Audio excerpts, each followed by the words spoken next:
This podcast is intended for mature audiences. Viewer discretion is advised. Hello, bassstronauts. This is a public call to action. We appreciate your support with our shows so far. We want to keep these rolling. We want to keep bringing you awesome shows, awesome content, but we can't do that without your support. So if you could go hit that subscribe button on YouTube, hit that follow button on Instagram, hit that subscribe button on Spotify. It's free for you, and it means the world to us. Thanks so much for your support. All right, stop scrolling because this is important. Cade Laufenberg and myself have teamed up for the St. Jude Bass Classic, but there's a catch to this, and I couldn't think of a better one. This event is all about bringing community and support to the children at St. Jude's. Heard of cancer? Yeah, it's a bitch. Now imagine just being 3 or 4 years old and being diagnosed with, life-changing cancer like that. Which is why Cade and I have a goal of raising $5,000, and we can't do it without you. Even $1 helps, but I challenge you to do something good today. Click the link below or the link in our bio, and let's help these kids in an intergalactic way this year.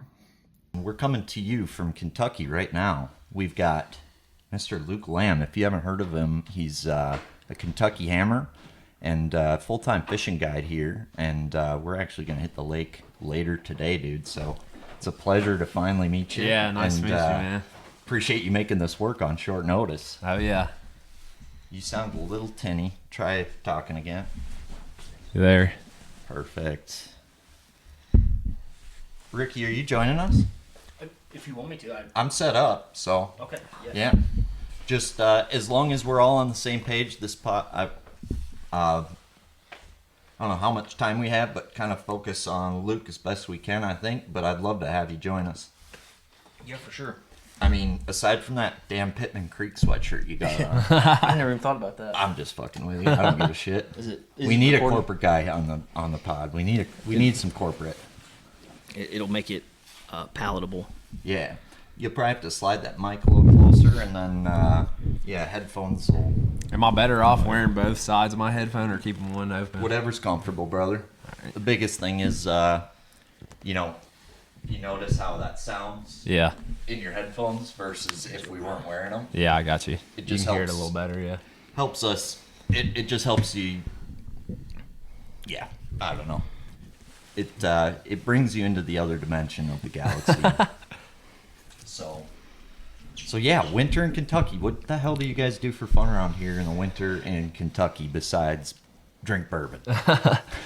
I try to go fish as much as I can, man, whether it's bass fishing, a lot of crappie fishing this time of year too. Sure. Yeah. Try to stock up on them crappies. They bite pretty good. A lot of deer hunting. Some guys pick duck hunting, but it's not best around here, so. Do you guide a lot of crappies too? Man, every once in a while, I'll get somebody that wants to go. I don't have the best setup for it, so but if I can take you to them, I mean, I see them a lot and don't mess with them. So if somebody wants to go, I can take them to them and catch some crappie. But you don't got the spider rigs crawling out the front with the 8 trolling rods and the telescoping. I'd get hung up too easy like that. I don't have any telescopic flus either. Yeah, I'd get too hung up too easy. I like just taking live bait, honestly, if I do that. Dude, it's amazing the size crappies you catch down here. Oh, there's some monsters, man. My buddy actually caught a 2.5 pound crappie on a 8-inch flutter spoon on Sunday. Yeah. Damn, dude. They thought it was a big bass. They thought it was a big bass down there and throw it to it. It was a 2.5 pound crappie.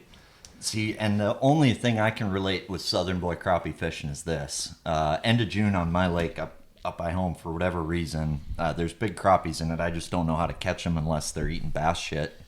And there's like a post-spawn window where like everything kind of starts getting offshore, and we'll just blast 14 to 16 inch crappies on like DT10s and 3/4 ounce chatterbaits. And it only happens like every couple years, but it's super epic. But I guess it seems like the crappie thing is like, it's a bigger world than I thought it was. Oh, for sure. For sure. Yeah, I was bass fishing probably 2 weeks ago and saw a big group of them on a piece of standing timber, and I caught them every cast off it on a jerkbait. Like they were eating it sideways like a bass. That's fun, and I mean, people always say if you want to learn how to scope or something, you should start with crappies because you're looking at a smaller bait, so you get used to looking at a smaller bait, and I think they must be more stationary. For sure. Easier to- Yeah, they don't pull off near as bad. At least for the first couple that you catch. You know, you catch one bass, shoot, they're all at the boat immediately. Yeah. But So for all you blind fuckers out there that can't scope a bass, maybe go try a crappie or something. I'm just kidding. But so guiding, I guess you mentioned that you didn't even grow up in Kentucky. So where did kind of all this get started for you, Luke? well, so I'm born from here, but like growing up fishing wise, you know, I didn't have anybody growing up that fished around here. All my family is in Arkansas, and they kind of, you know, outdoors, whether it was hunting or fishing, they kind of took me in when I was younger and got me into that kind of stuff. And then like my dad would take me to, you know, little ponds and stuff that we'd know around here, and I just fell in love with it immediately.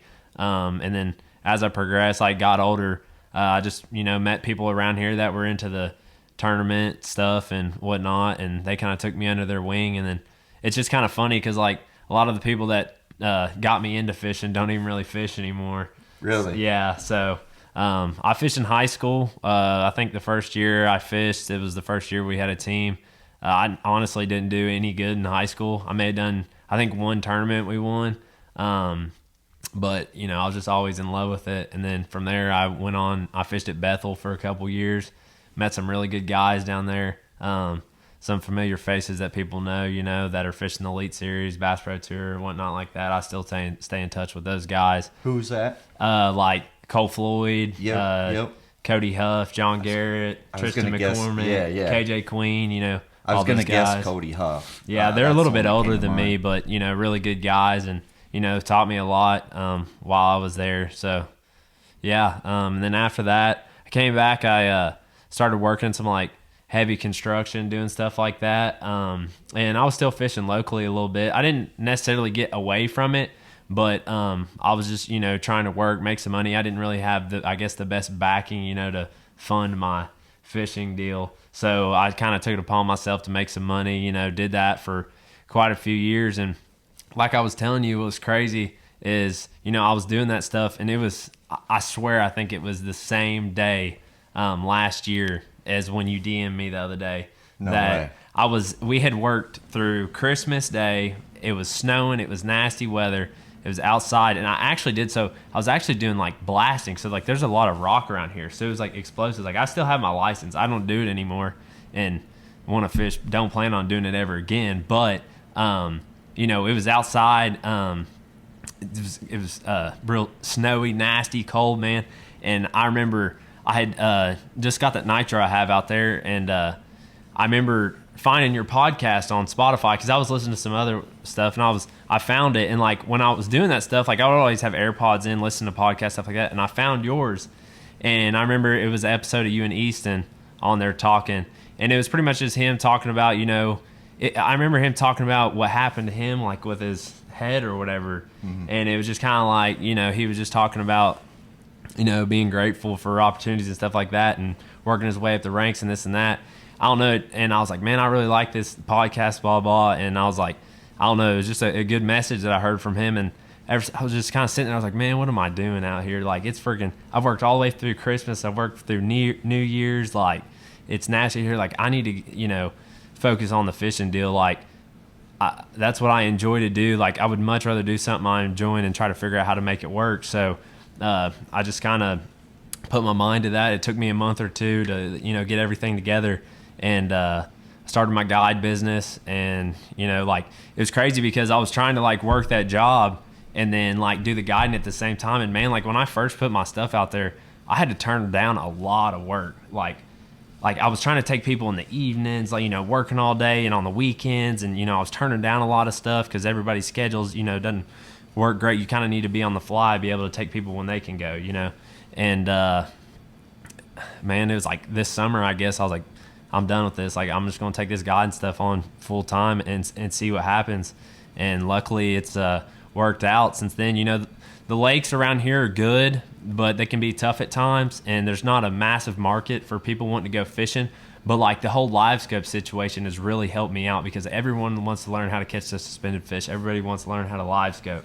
So like that's where like my market comes in a lot, is on the electronic side of things. Sure. And I do get a lot of people that just want to go fishing, people that have no clue what live scope even is. But that's what really has got me. And then like I was thinking, maybe I'd have to move south. Like I've got some buddies, like maybe this winter I would move south and go try to guide down there and stuff like that.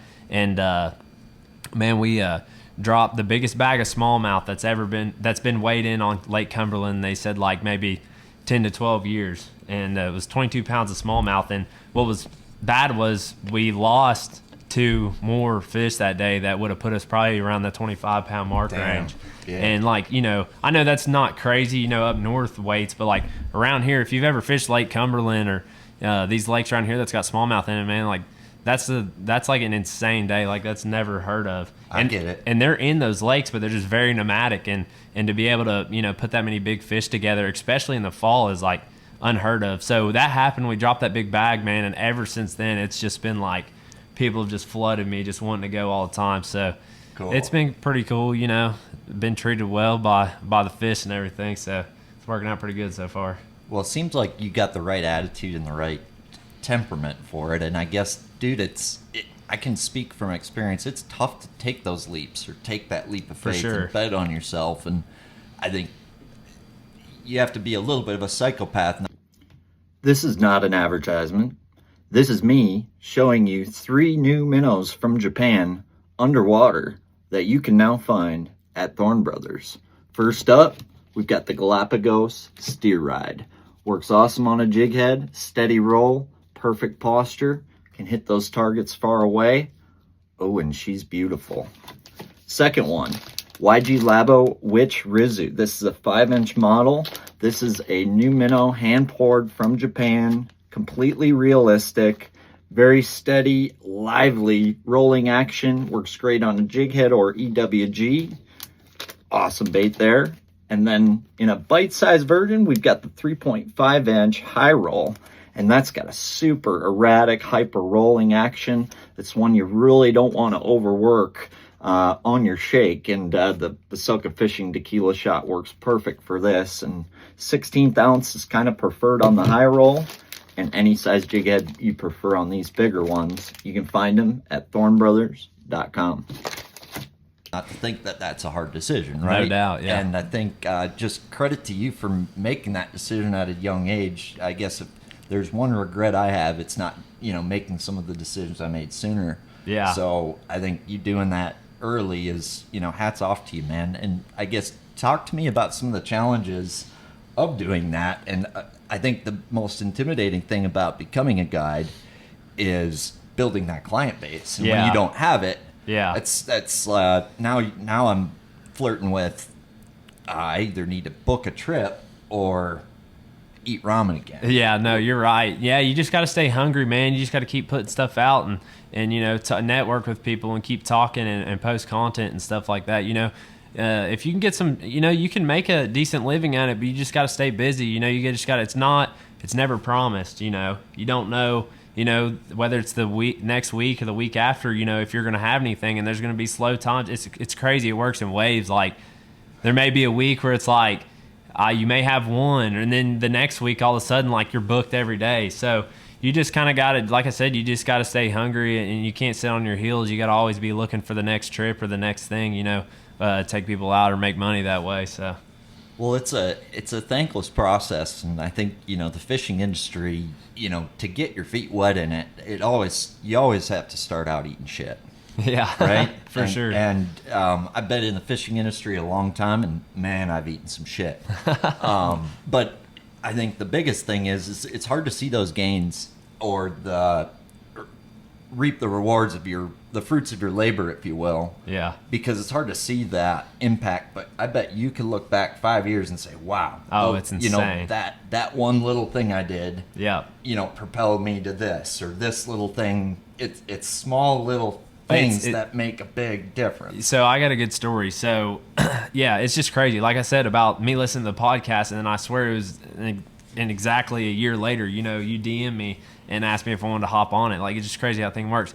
But so when I was talking about before, like when I was in high school or whatever, and then I went on to fish, and I'd met some people that fish, and then I went on to fish at Bethel. That's actually how I know Ricky. And so what happened was the reason That's why actually why I DM'd you. Thank you, Ricky. Yeah. Ricky's, what do they call him? The matchmaker. Absolutely. The reason I even went to Bethel is because some guys around here, their dads were fishing some of my buddies' dads were fishing BFLs, and they would go down to Kentucky Lake for the LBL BFLs and stuff like that. And they were like, man, you ought to sign up as a co-angler, because some of my buddies were doing it. I was like, okay, that's cool. So the first BFL I ever fished as a co-angler, the guy I drew, I don't even remember his name, and he was in an Allison, and I don't know, I think he was still drunk from the night before. I think he may have been drinking out of a coffee cup while we were out there in an Allison, and it was blowing like 3 footers. And It's like drunk driving a Ferrari. yeah, literally. And he was late to the tournament. Like the tournament director called him, jumped all over him, whatever. So I'm Well, like, he knew he had an extra 20 minutes. yeah. So I'm like, like freaked out, dude. He scared me to death. I mean, driving that thing. He was like, yeah, man, I just broke this thing in. I ain't drove it much. And he was trying to drive it wide open. Long story short, my first co-angler experience was horrible. So I wasn't going to do it ever again. They're like, man, you just got a bad draw. Try it again. So I was like, whatever. So I tried it again. Well, the second time I drew Cole Floyd, and he was like maybe 20 or 21 at the time. And he was, just at Bethel. Well, that was back when he was dominating everything on Kentucky Lake, and for the people that know. And I drew him, and we took out of, if you're familiar with Kentucky Lake, we took out of Little River on Barkley. And he looked at me, and like, we were both young, whatever, and he was like, man, I know where some fish are, but it's a really long run. I was like, okay. And I was like, I don't care, go wherever we got to go. So we ran all the way from Little River on Barkley to Paris, Tennessee, which is a run. It is a long way. And on the way back, it was super rough, like horribly rough. And we went down there, we both caught him good. I don't think he won, but he did, top 5, top 3, whatever it was, and I did good, same situation. I think at one time, I think I was using his rods because I broke a few of mine. I think that I was fishing off the front deck with him at one time. And, ever since that day, we hit it off. And then after that, he was like, man, whenever you go to graduate school, you ought to maybe come down here to Bethel and fish. And we kind of made friends. I think I signed up with him for a few more BFLs as a co-angler. And, it's just kind of crazy how I drew him and met him that way. And then ever since then, I mean, he's one of my best friends till this day. And I went down there and met all those good guys fishing, and that's how I know Ricky. And it's just crazy how things work. And you may have never co-anglered another event. No, literally That's after crazy. the first one, them guys were like, man, just try it one more time. And, thank God I did, because, I wouldn't be where I'm at now. But Well, talk to me about this drunk wannabe stockpile racer, because this drunk guy in an Allison, like, it was insane. that sounds scary as shit. Dude, I remember one time I told him, I said, man, if you don't slow this thing down, I either take me to the bank or take me to the ramp. Like, it was scary. And like right after I said that, like he was just blowing me off because I was a little kid, dude. He was running, and it was like 2 and 3 foot waves, and he was running as fast as he could. And something happened, and he hit one, and he literally spun us in a 180 out, like almost threw me out of the boat. And after that, I was like, dude, take me in. Like, told him. Well, luckily his trolling motor battery died or something, so he had to go in early. And it's like 11 o'clock, and I was like, oh, I was scared to death. I was so glad that trolling motor died and that I zeroed that day. I think that's the only time I'd ever be mad or happy I zeroed. But yeah, dude. I mean, you got to be the only guy I've ever known who got paired with Evan Williams. You know what I mean? Yeah. That's so okay. It's crazy, dude. The universe does work in very mysterious ways. Yeah. So then you went to Bethel, and the rest was history. Yeah. But guiding, I guess. How do you get your first clients? Did you put out like social Pretty much media posts? Yeah, and like email blast? Yeah, social media. But I've had like quite a bit of success around here, so I guess I kind of had already made a name for myself. And we were some of the first guys to hop on the scoping deal around here, you know. So like people already knew we were dominating stuff around here and whatnot. So, you know, there was always, like, I had already had people like, man, take me out, show me that live scope, you know, man, take me. And they were kind of paying me, you know, under the table, stuff like that. So, you know, between that and then social media, that's pretty much how I got started. But Cool. I started doing some YouTube stuff as well. And I kind of slowed down on it this fall, but strictly because of the tournament situations. I would have kept doing it, but man, them guys are cutthroat out there. You know, you can't show them anything. I mean, you fish around here, man. Those South Central tournaments we're fishing at Lake Cumberland. I mean, it's some of the best competition, definitely the best competition you can fish against in the state of Kentucky, and potentially maybe in some surrounding states. I mean, those guys are hammers. They're coming from all over the place, spending time on the water. So, I just didn't want to show anything out, but I'm definitely going to get back into the YouTube stuff, this winter and spring and whatnot. So, dude, that's such a tough battle. Like, I'm the same way. I personally, I don't enjoy posting on social media. No offense to all the people who like our social media stuff, but I don't enjoy doing that. I enjoy having this conversation, but it's tough because, dude, it's amazing how people can pick the background out of shit. I'm like, oh, it's who's crazy. counting knots on an oak tree? Like, come on. You wouldn't think. Yeah, I know. They'll zoom in. Like, even if I get a little background of something, I always try to black it out. It's just, I don't know, man. It's just crazy. People like to, they call them hole buzzards. Oh, those things are everywhere, dude. Yeah. Yep, that's a nationwide epidemic. It's just kind of funny. I'm not trying to call people out or whatever, and I understand, you're wanting to catch fish, but it's just kind of crazy how, like, you'll pull into an area, and there'll be 5, 6 people fishing the bank in an area, and you're out in the middle, and they'll see you catch one or two, and the next thing you know, you've thrown a fish in the live one, you look up, and you're surrounded, But it's wild. I mean, if you tournament fish long enough, you've either been Jack Sparrow or been Jack Sparrow. For sure. Yeah, got way too many stories about that. But as far as tournament fishing goes, so you fished a little bit in college too? Yeah, I fished a little bit in college. I think it was like 2 years, and like I said, I didn't really have the best like backing funding wise. I had somewhat of a scholarship down there, and I did decent a few tournaments. I think we fished the last day, like in a few Bassmaster events and stuff like that. I never won or anything. Actually, a pretty funny story is the first college tournament I ever fished on Lake Dardanelle. I had this bullet, this older bullet, and the first day we were sitting really good. I think we were in like 3rd or 4th place after the first day, and we were way back up in this creek, catch them on a chatterbait off stumps and like on the edge of little hyson mats way back up in this creek. I guess it was hyson, whatever they call it out there, and the camera boat kept calling. He's like, man, I can't get back there because we were like blowing over these little mats, getting like way back in this creek. And I was like, well, I'm coming out of here. I'm going to run somewhere else. So I get out back in the creek, and he was waiting on me. And he was like, where do you plan on running next? And I was like, man, I'm running way up the river. That's like where majority of my fish are at. And he was like, dude, it's way too rough out there. He was like, you do not need to run that far. And he was like, I live here. He was like, it was like a Cabela's collegiate tournament. He's like, you don't need to run all the way up there. He was like, you'll break something on your boat. And I was like, I was 18 years old. I was like, no, I'm running up there. He was like, Kevlar haul, motherfucker. Yeah. And he was like, you need to, he said, well, we'll follow you out of this creek. But he said, man, if we get on that main lake and it's too bad, we're not going to follow you. I said, that's fine. And I got right to the mouth of that creek and looked back, and they'd already turned around. And I tried it anyways, and I got not very far. And I didn't have a hot foot in that thing. And when I went to hit a wave, I was like on my gear shifter, and I kind of went down. When I did, it hit so hard it broke the gear shifter, like the bolt out of the gear shifter. Well, I knew in that little bullet it was gonna sink in the middle of the lake. It was really rough. Like, it was bad. Like, almost, it was probably some 4-footers out there. I mean, it was tough. It was rough. Sporty. And it broke, and so I'm stuck going like probably 40 miles an hour in those waves, and my partner's freaking out. And he's like, pull the kill switch. I was like, absolutely not. We're gonna sink this thing if we pull the kill switch, you know what I mean? So I turned it around and ran all the way back to the ramp. And it was about a 15-minute run, maybe 20-minute run. And ended up totaling that boat just because of how fast we were going. And that second day, my first college tournament, I don't think we were sitting in the top 5 after the second day after that. But it just destroyed the transom out of that boat. Totaled it to pieces. Yeah, it was crazy.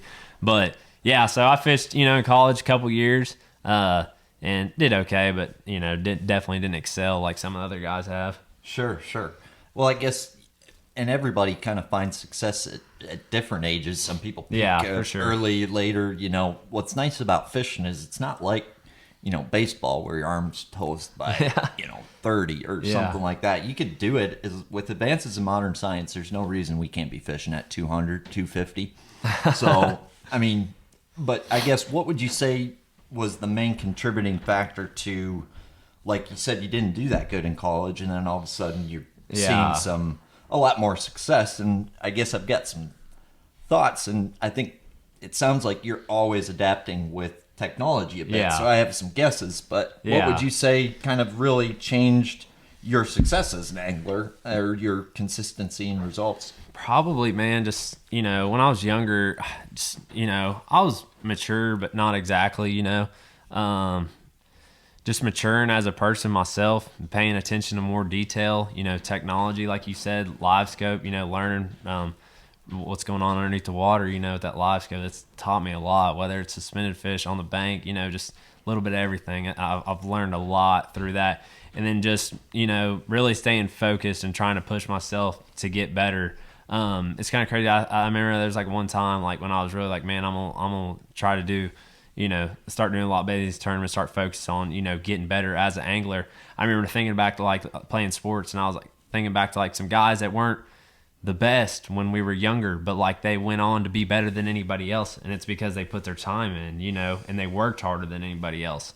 So that kind of like, I thought back to kind of some stuff like that, and then just, the past year or two, maybe 3 years, man, I've just really, tried hard and paid attention to trying to get better, and learning as much as I can, whether it's doing research, YouTube, or listening to podcasts or stuff like this, or time on the water. And that's really why I got into the guiding side of things, because as good as these guys are out, man, like I'm a very competitive person and I want to fish at a higher level, but to be able to do that and compete, like spending time on the water, you cannot match that. So like, that's why I got into the guiding. That's why I wanted to do that, because the more time I spend on the water, even if it's the slightest tiny little thing, man, it can go a long ways when it comes to fishing. So, I just wanted to, get better as an angler and go that route. So, Dude, that's awesome. And I think, so one thing I want to dig into, I'm a guy from Minnesota like me, Highland reservoirs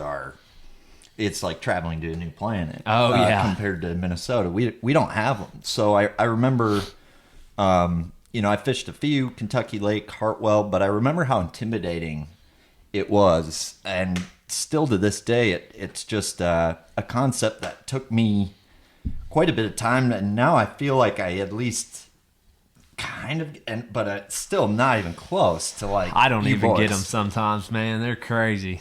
But I think I want to dig into that. I want to dig into scope and just kind of the world you live in down here to put it into perspective for people. Because I think people get it, but Yeah. I mean, There's an art to it for sure. When when scope first came out and that suspended fish deal and, that all got unlocked, I'm assuming it was a lot easier than it is. Oh, now. way easier. Yeah. And we're talking about a span of how long? I'm going to say probably 4 years. 4 years. 4 years. Yeah. Okay. Guy goes to college. If he's a good student, he graduates in 4 years. If he hasn't dropped out yet. Yeah. How different? Like, we're talking got him, to now fuck, eat it, damn it. Like, I mean, it went from catching them on a freaking 3/4 ounce or 1 ounce vertical jigging spoon to sometimes now having to seek a 16th ounce 3-inch minnow to them, in the same depths. Like, that's it's crazy. just crazy, and they still don't bite. I mean, man, I remember like there's a little lake around the house here, and we were the first ones to ever scope it, and it's got a lot of big fish in it. And man, there was like, I was telling somebody this the other day. I said there was 2 years in a row that we would never see anybody live scoping whatsoever, and you could literally throw a 3/8 or half ounce head at fish in 10 foot of water with a friggin', we were throwing like a gulp minnow at them, and they would catch it. Like, they would just run to it and catch it 5 pound, 4 pound, 6 pound fish. You know what I mean? And now them same fish are still out there, but it's got to be the perfect day, and you've got to do everything perfectly. Like I was saying, like, if you change your bait a centimeter in the water column wrong, then they won't even consider touching it. And even if you do everything right, they still may not even eat. Dude, it's like world-class deer. Yeah, no, seriously. Yeah. I mean, they've gotten smart, man, and it's insane. Like, all we used to run around throwing, we would throw a slab spoon at them when they were deeper than 10, 12 foot, and we'd throw a jerk bait up high. And the jerk bait still plays. It'll always be good just because of the action on it. And, when the fish are track it, you can stop it in front of their face, and it's a reaction bite. But, like I said, I mean, we were catching those minnow fish that are hard to catch them on a minnow now on a daggum piece of lead, you Yeah, know, yeah. and they were choking it. But And what's crazy is I think live scope to me helps me process Highland reservoir way easier. so much easier in my mind. Like, I want to take this, back in time just a little bit. Ricky, like, Yeah. how the hell did you guys you guys used to catch suspended fish? Yeah, absolutely. And it's, it's kind of funny thinking about the evolution of, what forward facing sonar's done is, not necessarily really anything that is new to me because, when I was at Bethel at the time and, I started in 2013, which was right during the time where side imaging first became, a major player. And that was something that, before then all you had was, Hello, this is Vocelka Fishing Redacted. This is not a commercial. If you skip this right now, you're missing out on some classified bass and bam bam brought to you by Vocelka Fishing. This is Vocelka Fishing Redacted, and today we're going to talk about 4D fuzzy dice chess. Trick number one. A lot of people with the fuzzy dice are rigging it on a drop shot. One of my favorite ways to rig it, and I think a lot of the ways the pros are rigging it, is with a nail weight. So the standard way I've been rigging it is just with a nail weight kind of through the center like that, and then putting the hook kind of like that. Anywhere from a 1/64th to a 1/32nd nail weight seems to be the right deal for this. These baits are hard to throw, so adding a little bit of weight, can sometimes help, but a sneaky little trick for adding that nail weight, and we saw this a little bit last year, depending how you want that dice to act, right? If you want more stable and less movement or rotation out of the dice, you're going to rig it kind of more center line. But if you want some movement or some rotation or a little bit more erratic action when you're shaking that dice, I like to put that nail weight, I don't know if you can see that, right on the corner there. And I'll actually offset that hook like so, so when I move it, that thing's wanting to rotate. The other way you can rig it is upright, and it'll want to rotate this way. So, there's a lot of different ways you can get different actions out of your dice. Sometimes they want it, kind of more erratic, and sometimes they want that thing just barely sitting there and moving.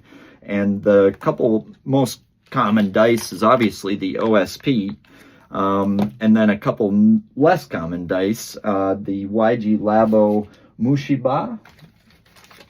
So that's actually got a little bit different shape to it. You can see it's kind of more like a molar or a tooth.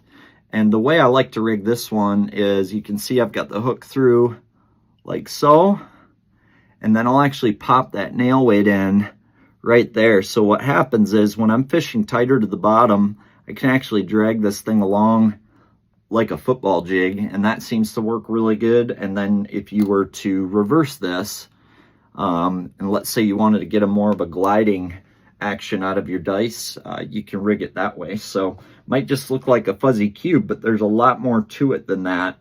And the originator of the fuzzy dice in the dice shape is actually Mr. Fieldside in Japan. There's a few places that have this. Thorne Brothers would be one of them. And this would be a hand-poured, much softer dice. So on those days where, they're kind of mouthing it and spitting it quick, if you switch over to that field side, guys like Kyoya Fujita and whatnot in Japan, they swear by the field side, which is going to be a lot softer and a lot easier for them to hold in their mouth. The field side also comes in different sizes, all the way up to 24 millimeters. So if you're wanting some, bigger dice, that's definitely the way to go. But with this craze hitting strong, it's really hard to find a rod that can throw these baits effectively.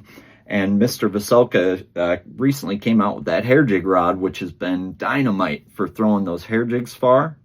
But when those fish are fussy, there's really no better rod for this dice technique than that hair jig rod. You're able to now get a bait that we previously could hardly throw 50 foot out in that 80 to 100 foot realm, which is going to get you significantly more bites on a lot of those days where guys are cussing out their setups or the fact that they couldn't get to those fish and they were super spooky. So if you don't have a hair jig rod yet, hopefully I gave you a few reasons. And then the other rod that works well for this is when we're sight fishing, making shorter casts, or else trying to really dial in on scope anywhere from that 40 to 60 foot range.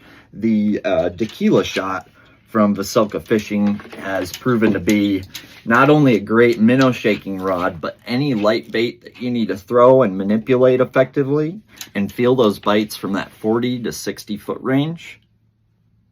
The tequila shot is your choice. So with the way things have gone, you're going to want a distance rod for these lighter techniques, and then you're also going to want that dialed rod for them shorter, more accurate casts.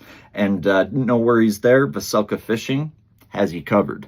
Check out vocelkafishing.com, pick up some fuzzy stuff, and throw them where you need to and catch some more bass this season.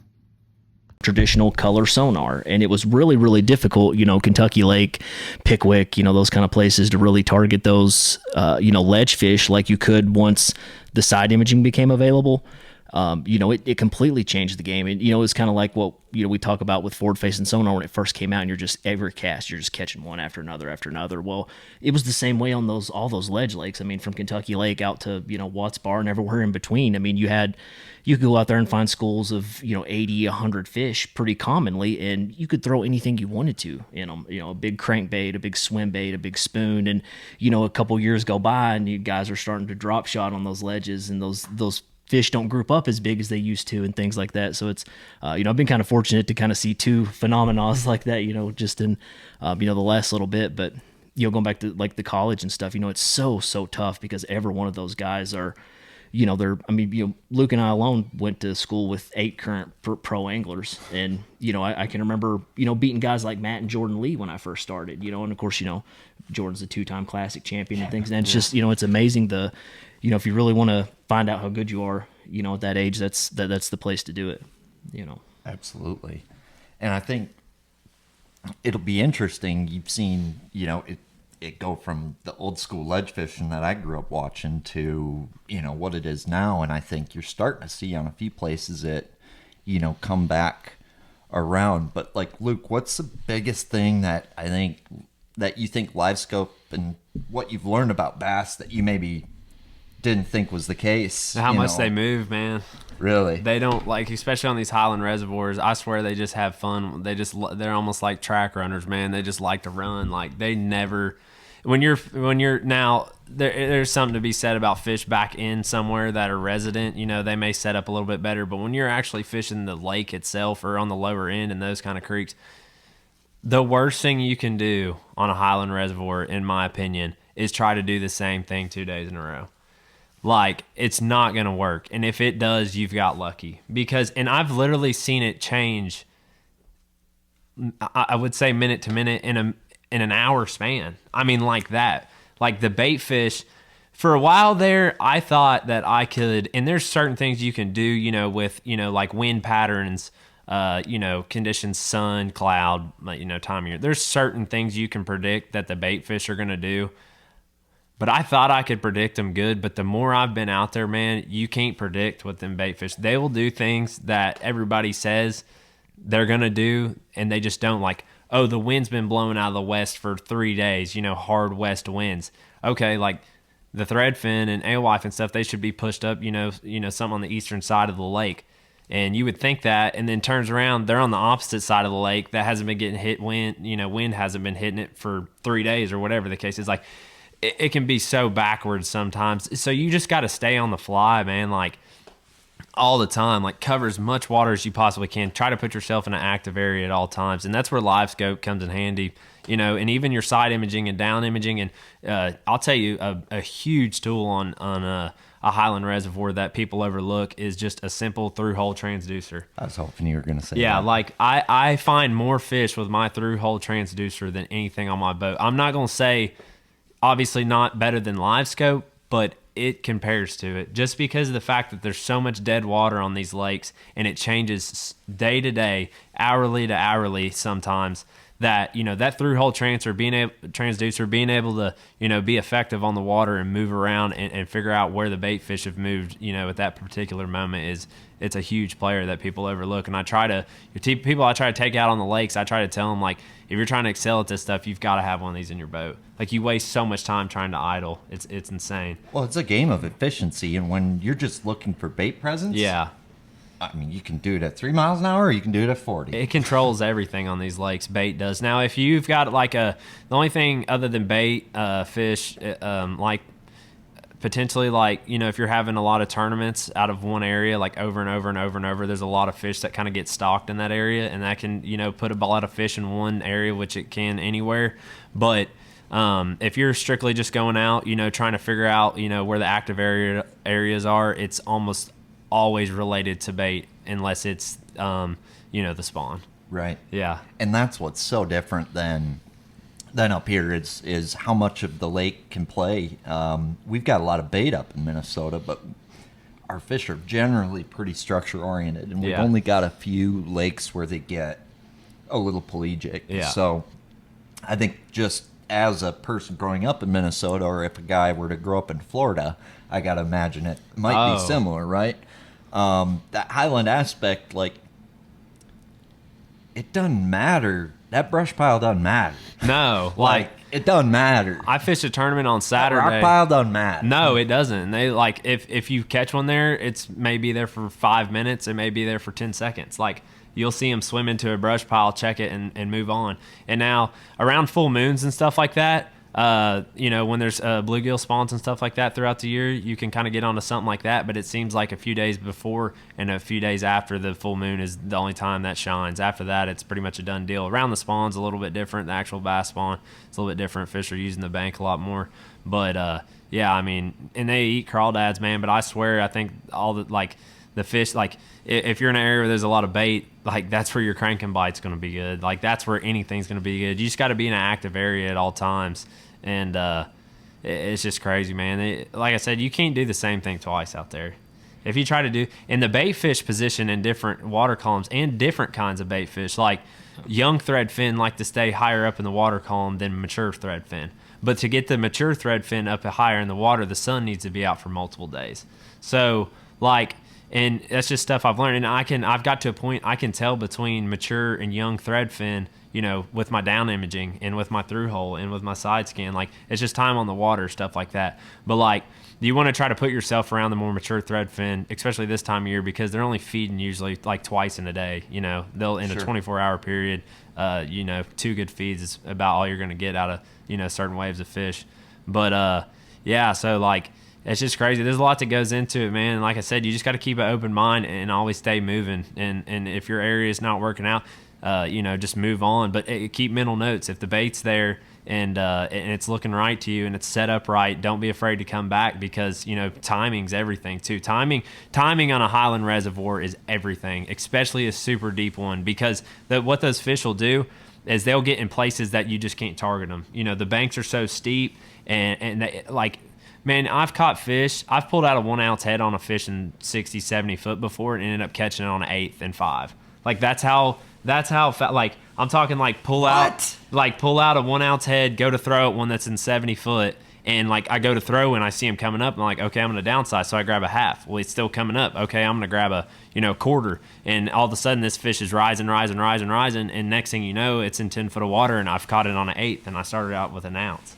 Like, it's just crazy, man. They move so much. They do this all the time. They move side to side. They move up and down. Like, the theory of they're in this, the only time I really see that they're in an exact part of the water column on a Highland reservoir is, 1, if there's a thermocline. Yep. 2, if they're spawning, or about to spawn, like late pre-spawn, I guess you could say, whenever the big females are up, floating in higher water trying to incubate their eggs. But other than that, you know, the fish are constantly doing this. Like, they're usually not in the same depth.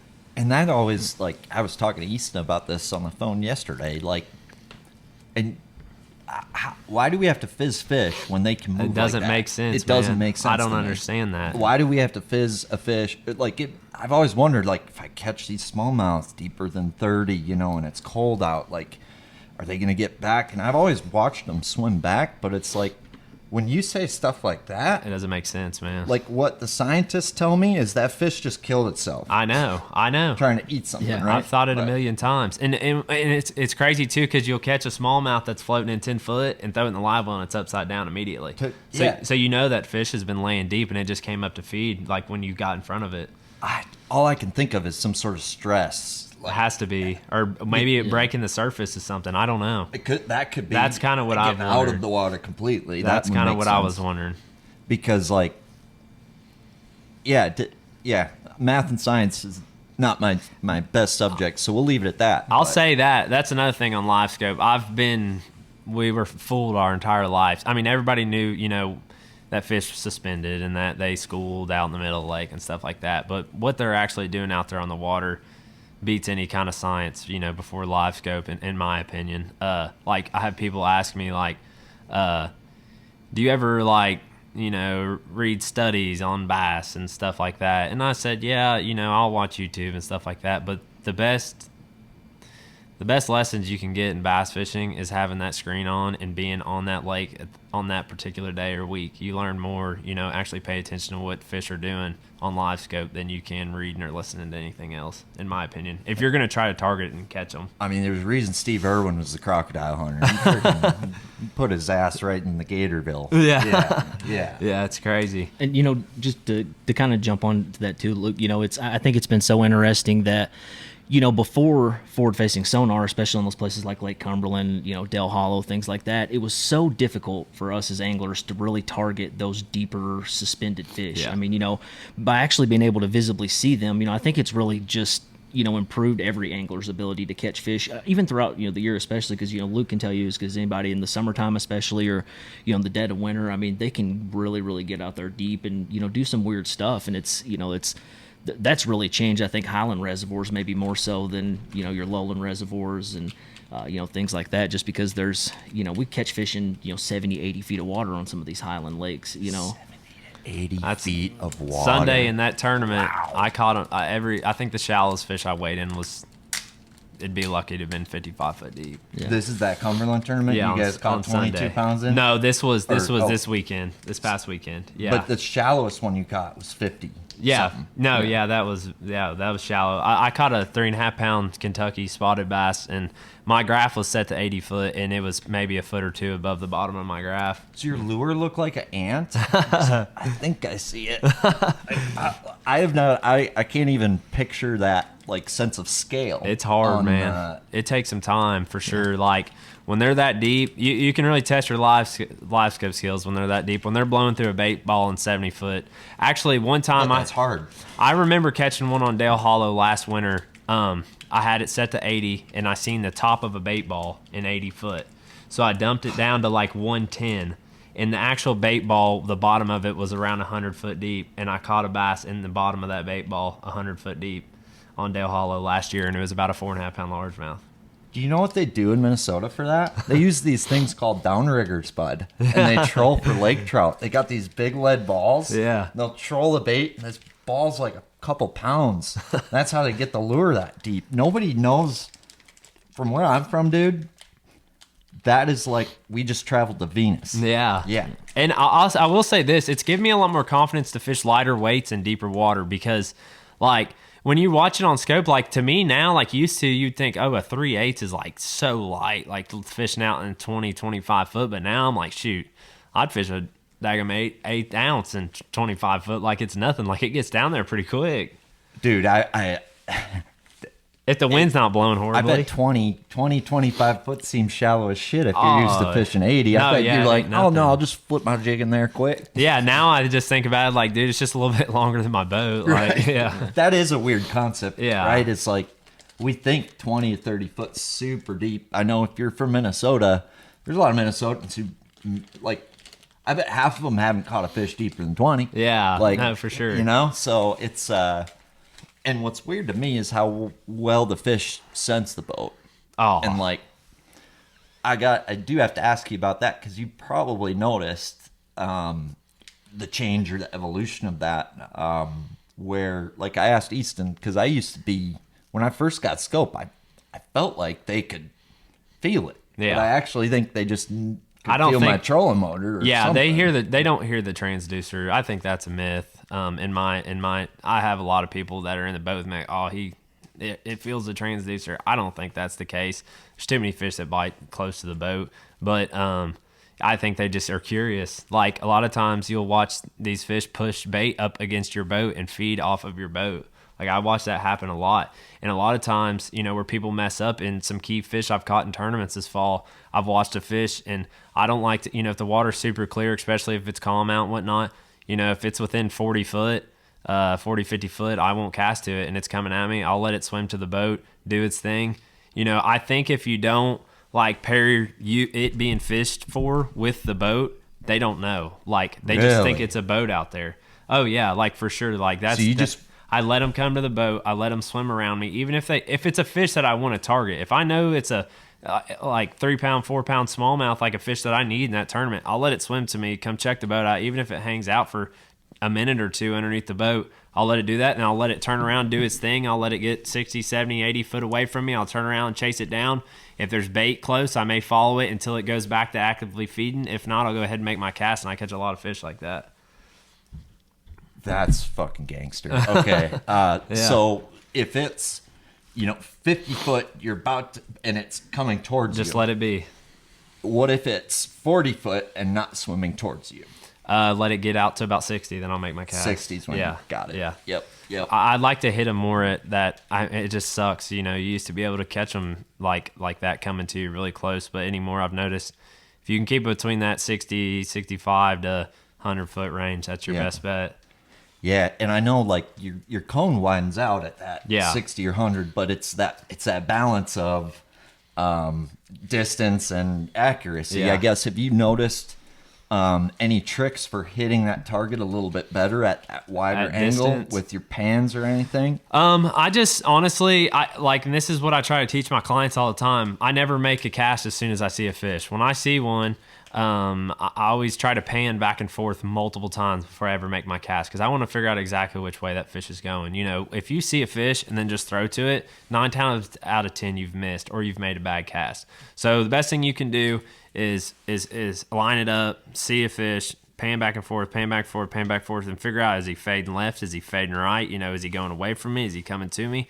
And just try to figure it out really quickly, process as fast as you can, and then make your cast.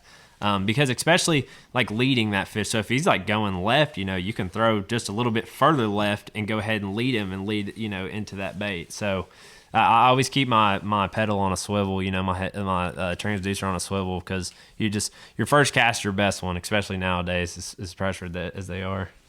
Randy Blockett, are you listening to this? Because this sounds a hell of a lot harder than just flipping a jig at a laydown. It's not easy. It's definitely not, especially on these fish. Like I've had some buddies recently. Like I'm super excited, and that's the thing. Like there's a lot of stuff that's going on with the live scope deal that it's gonna be dumbed down, and it doesn't bother me a bit because I grew up fishing shell. I don't care. My comfort zone is freaking 5 foot or less than a frog and flipping. Like who doesn't love that? Yeah, that's what I love doing. Like I love fishing deep too. It doesn't matter what it is. I just like catching bass. Whatever I gotta do, I'm gonna do it. But anyways, it's just, I don't know. It's crazy. These fish have evolved a lot on these places, and you just gotta, your first cast is always your best one. You gotta make sure, you gotta make it count the first time.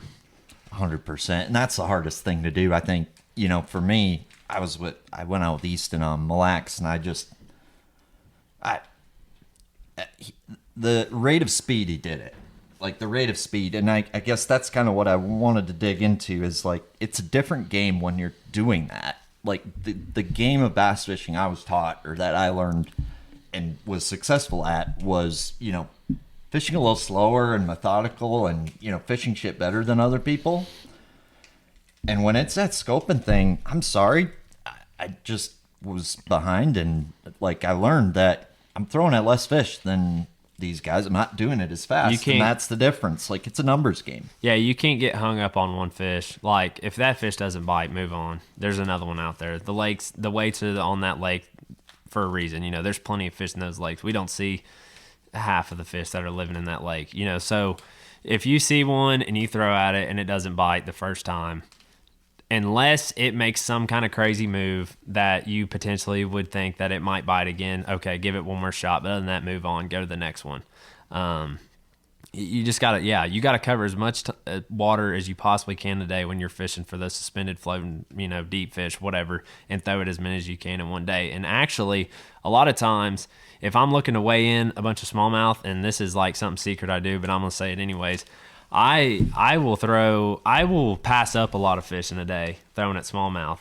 Really? Because on Cumberland, they got to be 18 inches or better to keep. Oh, shit. So if it's a 16 or 17 incher, I'm not throwing at it. But okay. Yeah. So like in a day's time, you may only see like 12 keepers in a day, and you may only get 6 or 7 or 8 or maybe not even that to bite, maybe only a couple. But like I'll just focus on looking for 3.5 pound class fish or better throughout the full day. And if I'll either have a limit of them, or I may have 2 of them. And if I got 2, I'll race somewhere and try to go catch a couple Kentuckies or get in a school largemouth and finish my limit out. But yeah, just being efficient with it is huge. Knowing what you're looking at, covering water, don't getting hung up on one thing and staying moving is huge when it comes to live scoping. And for those of you who don't know what a Kentucky is, when he referred to the Kentuckies, that is referring to a southern cookie cutter, tiny spotted bass. Man, they'll save your day sometimes. Dang right. I've weighed in a few Kentuckies myself. Yeah. But I guess the big thing you're able to, because for me it's size is deceiving. It can be so deceiving depending like which way the fish is faced, how my depth is, right? If you're changing the scale of your scope. Yeah. Are you like down to the couple inches on smallmouth? Like, yeah, I can tell you exactly how big it is pretty much. Yeah. I can tell. Damn. Yeah.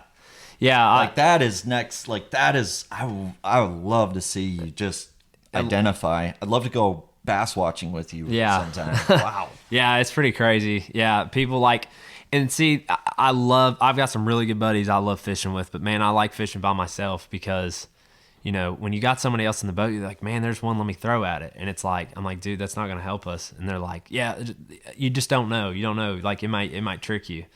And like very seldom anymore do I get tricked by a fish. Like, if it is, it's because it's sideways on the screen and it looks a little bit bigger, or maybe it's blowing through a bait ball very fastly and I'm just, quickly throwing at it. But yeah, I mean, when it comes down to fish that are in, and even them's deep fish, the more I do it, the more I can tell. Like I can tell you what the difference between a 15-incher and a 3-pounder when they're in that 60 to 80 foot range. I will never tell you what to throw at. That I can promise you.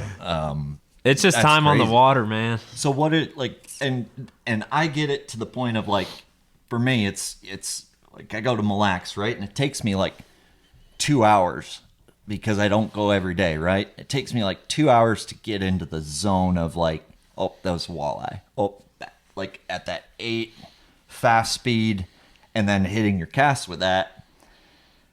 I forget where I was going with that, but how are you able to tell? Are you able to explain that in any? Because what I was trying to say is like it's something it's hard to explain what a walleye or a bass looks like, and I can attest to that. Yeah, it's just the size of it on the screen. As simple as it sounds. I mean, I know it's hard. Like it's harder than it sounds, but as simple as it sounds, it's really what it is. It's just the size of it on the screen. Well, let's be honest. Those guys who can tell, like you, well, I mean, let's look at a science experiment. Let's look at a randomly controlled test trial for a controversial corporate vaccine, right?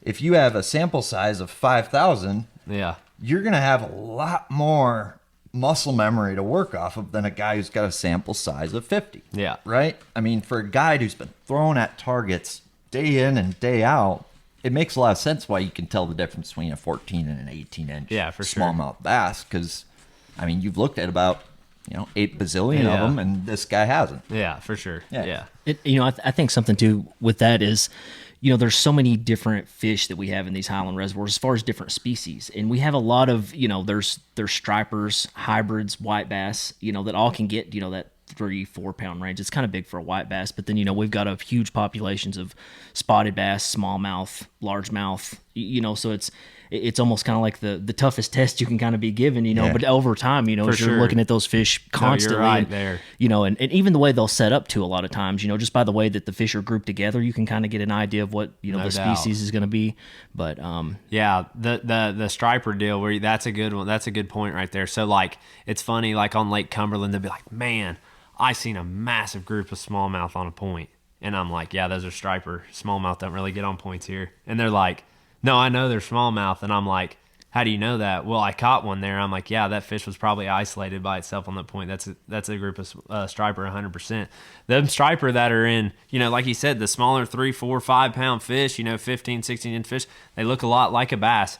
But not to me anymore. I mean, I can tell immediately, but they kind of, I can see where they do.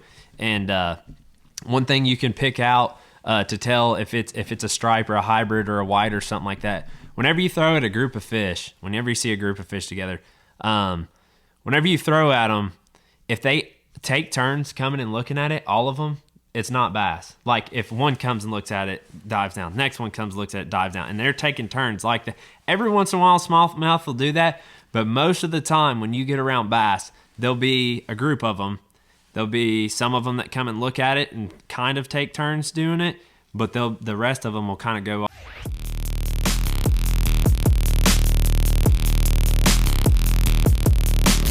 The Gray Series has been one of the hottest swim baits in Japan.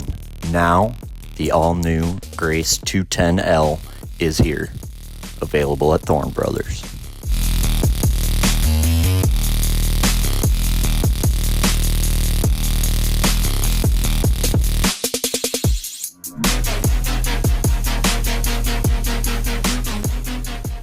Often do their own thing, and they'll kind of break up. Striper and white bass and hybrid stuff, they don't do that. They all come to it, all flood it, all take turns looking at it. So that's a way to pick them out. So yeah, just stripers, whites, and hybrids. It's just a tighter knit community. From the sounds of it, right? Yeah. More collectivist. Smallmouth, a little more clicky, and they're more faster drama going too. On. They're faster too. Stripe. Oh yeah. You can tell. Their speed is a way to tell them, and then just how they look on the screen is different. A lot of times, the striper, you're going to see a lot more of a tail on them when they're moving together. Sure. Just got because more of a shark tail. Yeah, and they're longer. Yeah. Mm-hmm. But yeah, no, like he said though, yeah, that's. Being at fishing, going to places that have a lot of different fish in it really, I think, helps you out in the long run, because having to pick out what's a bass and what's not really hones you in on what you're looking for. Oh, absolutely. And I guess we deal with it more on the like carp and rough fish side, on like our dirtier water lakes. But yeah, that makes sense. What are striped bass like? Depending who you talk to, you get a different. I hate them. That's what I've heard. I heard Steve Kennedy hates them more. I just heard. I don't know. I got a bone to pick with them because I hate them pretty bad. What do you hate? Like for us, I mean, if you hate a striper, wait till you meet the northern pike, my friend. Oh my gosh, you won't hate a fish more than one of those. But yeah. What is it about stripers that is less desirable? They're just so dominant, man. They take a place over, like Lake Cumberland, for example. So, like Dale Hollow is a better bass fishery than Lake Cumberland. It's strictly because of the fact. Now there is some trout and stuff in it, and there's grass in it, but it's strictly because of the fact of the striper. There's so many striper in that place in Lake Cumberland that they just take an area over, and that's a way you can kind of predict where the bass are going to be, because a lot of times the best. So like a guy that like, okay, I'm going to go look for the bait, I'm going to go do that whole deal. A lot of times the best areas aren't the best areas for the bass because the stripers got them taken over. So you got to fish kind of secondary stuff for the bass this time of year. When the water's warmer, the stripes lay on the deep points and the bluffs and the ledges, and they kind of lay low. Once the water cools down, they all start coming out, and that's when stuff starts shifting. And that's why you see all those really big bags of bass getting caught live scoping from late August till, mid-October. That's when it's really, really good, like on places with striper and hybrid and stuff that in them, because, the better areas for fish to live get taken over by striper, and the bass just strictly can't compete with them.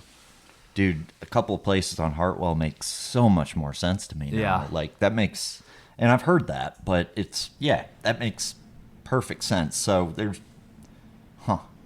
They taste any good? I've heard They're mixed all reviews right. on that. Yeah, they're all right. I mean, I like them. I like eating fish. You got to take that red meat out of them. But I'll tell you something crazy, though, that I've been doing, and I've been taking some people. I've had a lot of people wanting to go striper fishing live scoping. That's actually been something I've been doing recently. And they don't eat a minnow very good. Really? You would think they would, but they don't. But, man, I don't know what it is about them, but a 7/8 ounce jigging wrap, it's unreal. Oh, dude. Yeah, Sounds like that. I'd say they would eat this. Striper, yeah. Something to do with the darting action. I mean, they can't stand it. Like I've outfished so many people when we're out there messing around with them striper with some kind of ice jig or a darting bait. You know. And see, It's this is a crazy. new jig head from Japan that Thorne will be unveiling at I'm the interested in Classic. this. And I know they were looking at sizes, and like, we don't mess with these heavier sizes like on scope and thing. But when you were talking about how deep you're catching some of Yeah. them, and like I know in Japan, and then like, you know, linear and stuff, that winding technique is getting Yeah. popular. Whether it's, you know, incorporating some speed into your minnow, Mm-hmm. or, you know, when you're tight lining something and adding speed, a ball head's going to want to rise up, and this is going to want to fight itself kind of naturally and rise. And then that dart, like you said, like you can put a plastic on this thing and jig and wrap it and have that nice single hook coming out the top and Yeah. not have to worry about the hookup ratio with that. I think, you know, the U.S. hasn't seen this darter head yet. I'll come show the camera here, but I'm really excited to learn more about that. And I think that's kind of the next frontier of this jig head For sure. plastic thing. And I guess, you know, you've probably evolved a lot in that regard too. And I guess while I show the camera this, why don't you kind of talk through the evolution of that jig head minnow thing and Yeah. where you kind of see it's going and how you've had to fine tune that, Yeah. you know, over time. When we first started, like I said, we were throwing those gulp minnows, like just a Berkeley gulp minnow is like what we were starting out with, throwing it on a jig head, shaking it over top of fish. Then it evolved like, you know, the like the Strike King Z2 or like the jerk shad, stuff like that. And that's still a good bait. We got into throwing stuff like that, you know, in the 3 to, you know, 4, maybe 5 at the most size range. And then it started more changing into like bigger minnow stuff. Like you could almost catch them. You could almost catch them on a little bit of everything. You know, it got to a point where it didn't really matter, I guess I could say. You could catch them on a little bit of everything. I think that it was both us trying different baits, us learning new baits, and then now it's got dumbed down to if you don't have the right color and the right size that exact day, like you're probably not going to get, like, the odds of you catching some of them big smallmouth are horrible. Like, you've got to have it to a T. You've got to match the hatch perfectly anymore and figure it, having something that's very natural looking to what they're eating and then pairing it with the right action for that day is what it's come down to now. I mean, you've just got to. That's the thing I tell people is I just always take mental notes. You know, throw it a few, see what they do. You know, action wise or weight wise, stuff like that. Just take mental notes no matter what you're doing and build off of it. And that just to me seems super like intimidating and how, you know, there's a lot of choices. There's a lot of ways to skin the cat. Yeah. So figuring out that perfect thing, what's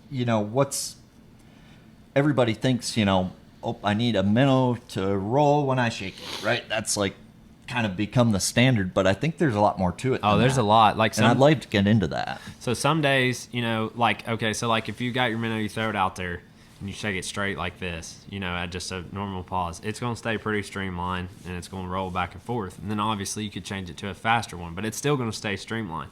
As you cock your rod sideways, it starts to change the action of it. So if you go from here to, like maybe like a 90-degree angle, it's going to give it almost more of like a walking while rolling action. And then you can speed it up or slow it down that way.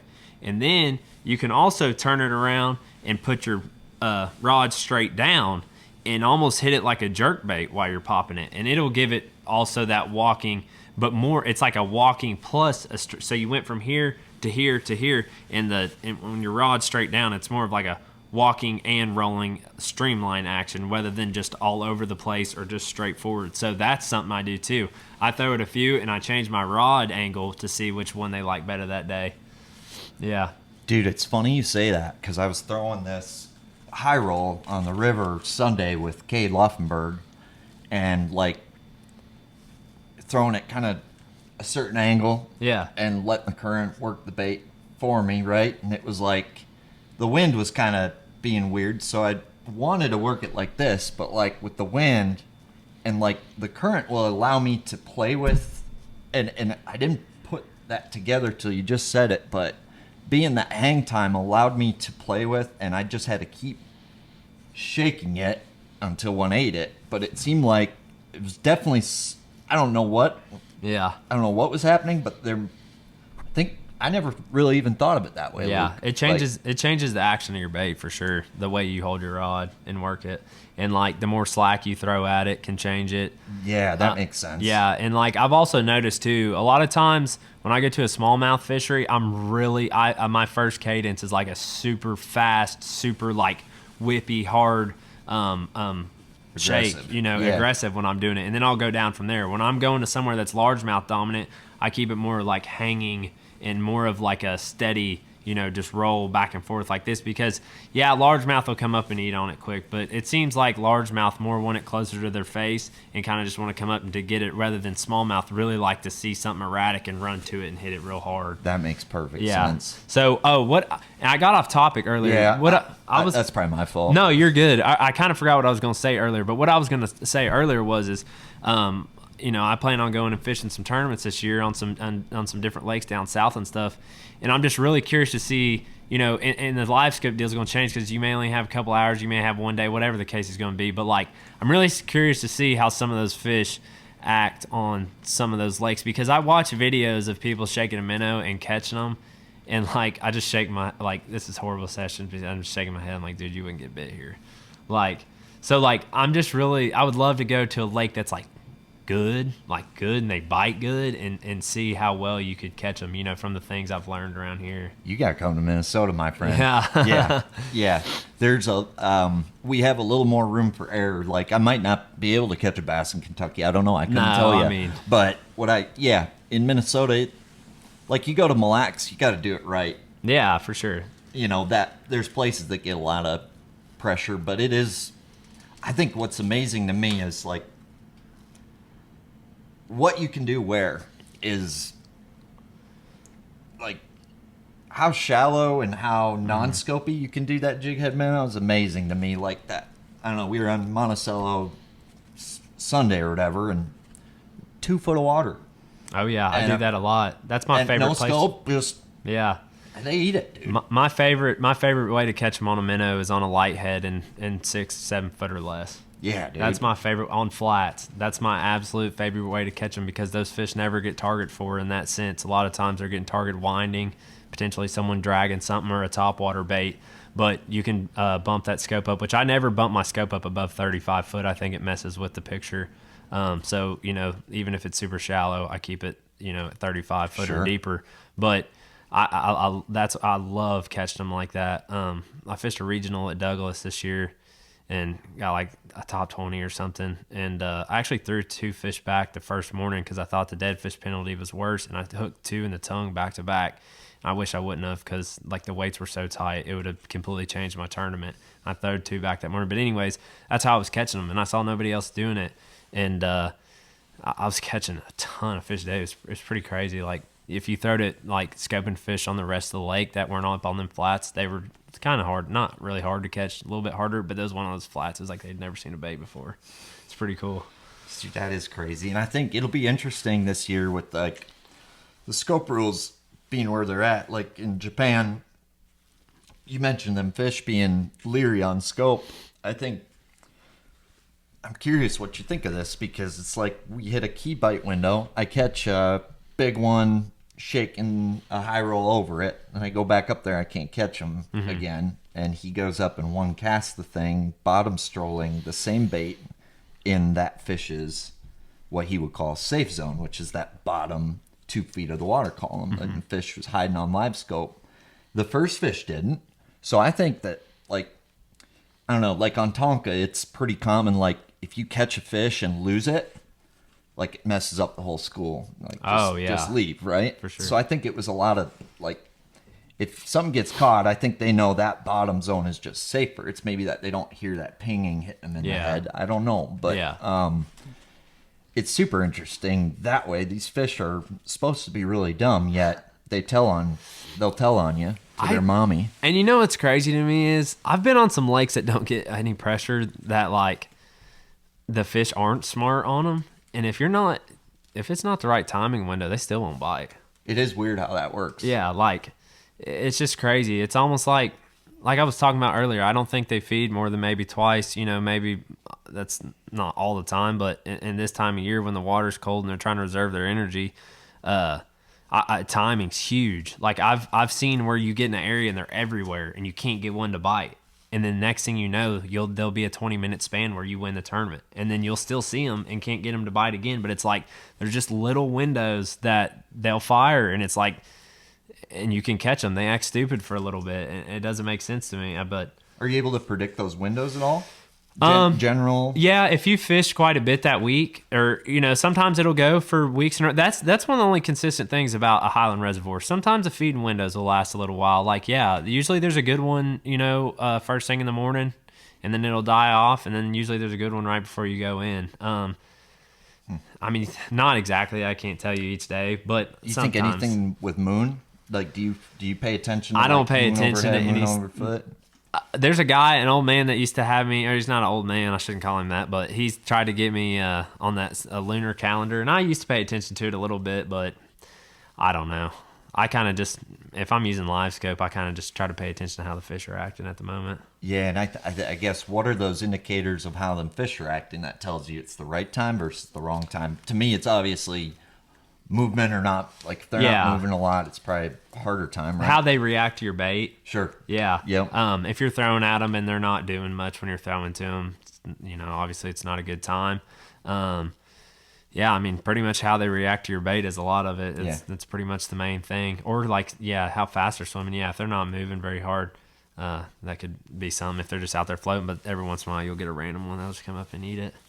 And are you, to figuring out if they're going to bite or not, are you throwing something a little heavier, more efficient to like gauge the mood, even though it's maybe not the best thing to maximize those bites in the spot? Yeah, depending on what depth they're in. Yeah. Cody Huff, I remember, I think I was listening to something about him talking about how it's got his heavy bastard. That's his kind of search start tool, off and with then, it. Yeah, then he's got it when he needs some. Yeah, because if you can catch them on a heavier head, you want to. You know what I mean? It's just so much more efficient. You can throw up more fish, get down to them quicker, make more accurate casts. Yeah. I mean, you just start a little bit heavier and then go back.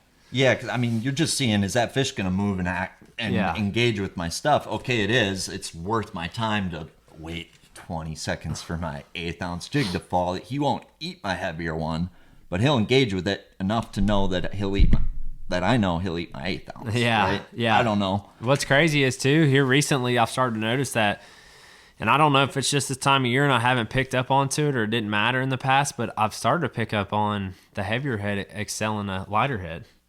Really? And shallower water. Yeah. It's a more of a reactive speed thing. Imagine that. And another thing I've been doing on them too, like with them heavy heads, is when you throw to them, say I throw it on, it goes down to it, and I've kept it above him and I've worked it to it, and it doesn't eat. All this time we've like, oh, don't drop it below them. Well, I'll drop it past them, and then when they go to chase it down, you burn it back up real quick, and it's almost like, it makes me think of when one's on bed and you flip right close to its head and pop it, and it just barks it. Like, you let it blow, let them chase it down, and then burn it above their head, and they'll almost just come and grab it real quick. And I've been catching a lot of fish like that, actually, recently. Or this whole fall, honestly. Dude, that makes perfect sense. And I saw that on a slower, more finessey version in Japan. But, like, you think about it, I think the biggest thing people aren't talking about with that whole deal is speed. Mm-hmm. I mean, we talk about, that's a big deal in crankbaits. That's a big deal with jerkbaits. It's a big deal with, well, shit, everything else we're talking about. Mm-hmm. And all of a sudden, like, it seems like when they're new to that technique, it's about making it hover as much as possible and float and let it be as easy for them to eat as it, like, make the bait as easy as possible for them to find and eat. Yeah. And what you're saying, that's run its course. Yeah, no, it has the best. There was a span where I was winning a lot of tournaments on a 16th ounce head, and it was floating above them. They were coming to it, and I'll tell you now, I can't hardly get them to bite it anymore. It's crazy. And see, I think that's like Minnesota is, kind of behind on those things just because of the natural resources. We got a lot of grass for them to hide in, right? Yeah. So they that kind of puts us, kind of like when we were kids and the kids in the city were like doing some cool shit you never even heard of out in the country yet. 3 years later, it's cool out, at my school. It's kind of like that, dude. And you've seen that, kind of starts in Japan, and then you see those things kind of blossom and develop from that California to South Carolina and Kentucky, and they just seem to kind of make their way north and south from there. So making fish react on live scope is, to me, shit. You thought shaking a minnow was hard.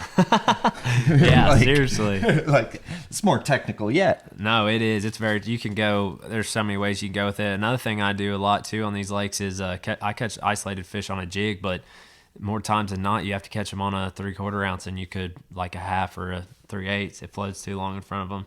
Even big smallmouth. I got on a bite this summer that was unreal on Lake Cumberland.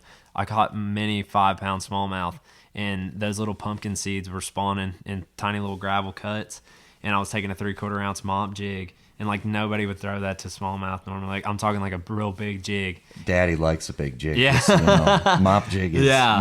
And I was flipping it to these fish, 20-pound line, big rod and everything, and they would chase it down, and then I would stroke it. And that stroke was, it was crazy. There was about a week. It was around the full moon of August, I think, and it was nuts. I caught a lot of big smallmouth doing that. And kind of like you mentioned with like going to a bigger minnow or a smaller minnow, I think I've been doing that with jigs, right? Where I almost hardly ever throw like a standard size jig anymore. Yeah. I throw like a tiny one and Or a big one. I'm the same way. Yeah. I hardly ever just throw a normal jig anymore. And I think, dude, it's a matter of we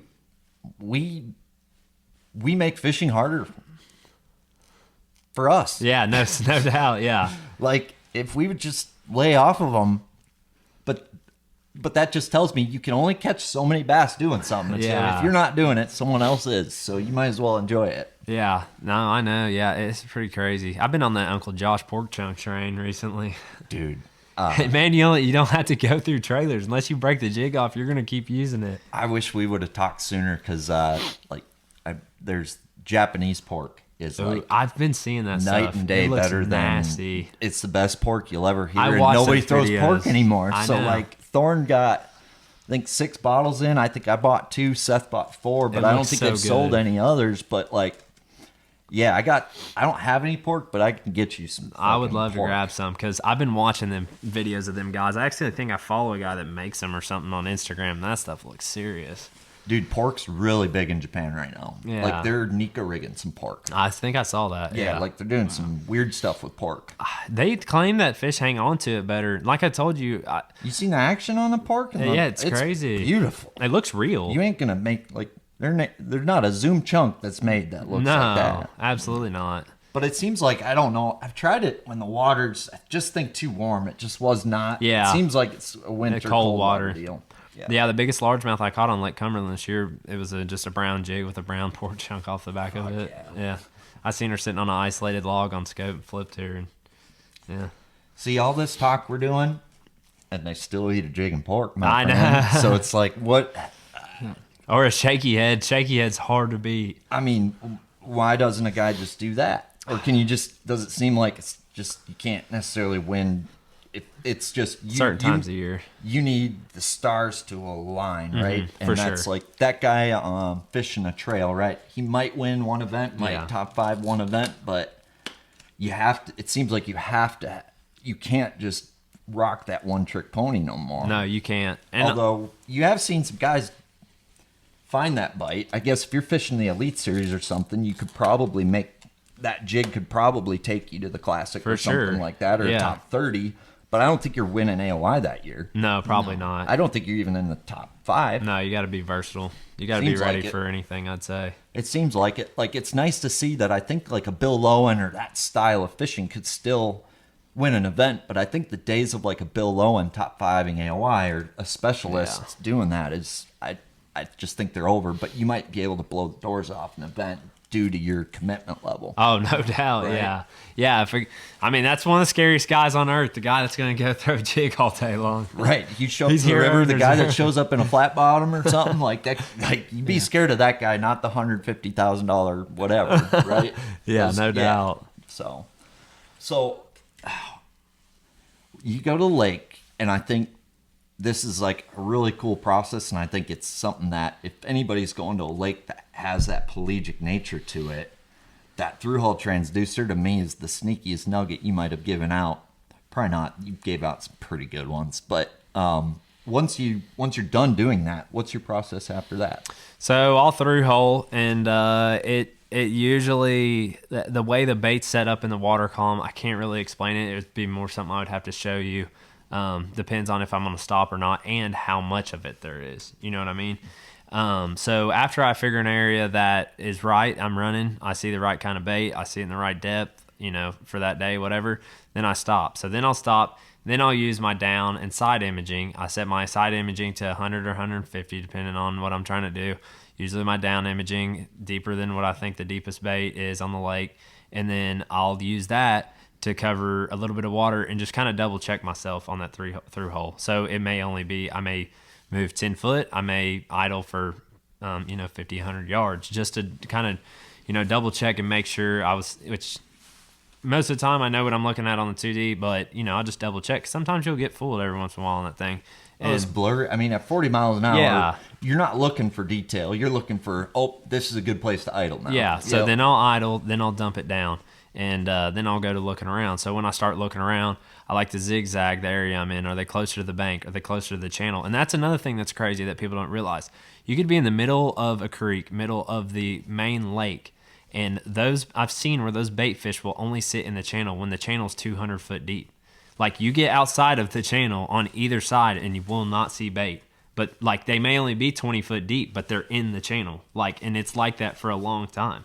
It's crazy how they know that. And I don't know if it's something to do with undertow, a little bit of current, or what, but they know. So, anyways, So what you're saying is they're not just always floating. There's stuff to it, yeah. There's a contrast. There is a... Oh, yeah. I've even seen where the channel, like, say the channel runs and it makes a big bend, and then, it comes off the channel, and I call it a flat, but really it's like 80 foot deep. But it's a flat right there. Sometimes I've seen them right there. Sometimes I've seen them in the middle of the flats. I've seen on very windy days, that's what they like to use more than they do the channel. On calm days, they like to suck to the channel. Yeah, there's a lot to it. It's not just the wide open. No, and and Easton's, that's something that the good guys like you understand, and I just want you to know that is, I think, what makes you guys lethal in this day and age is the ability to, because once you figure that out, you can run it down the lake. Oh, 100%. Yeah. That's the...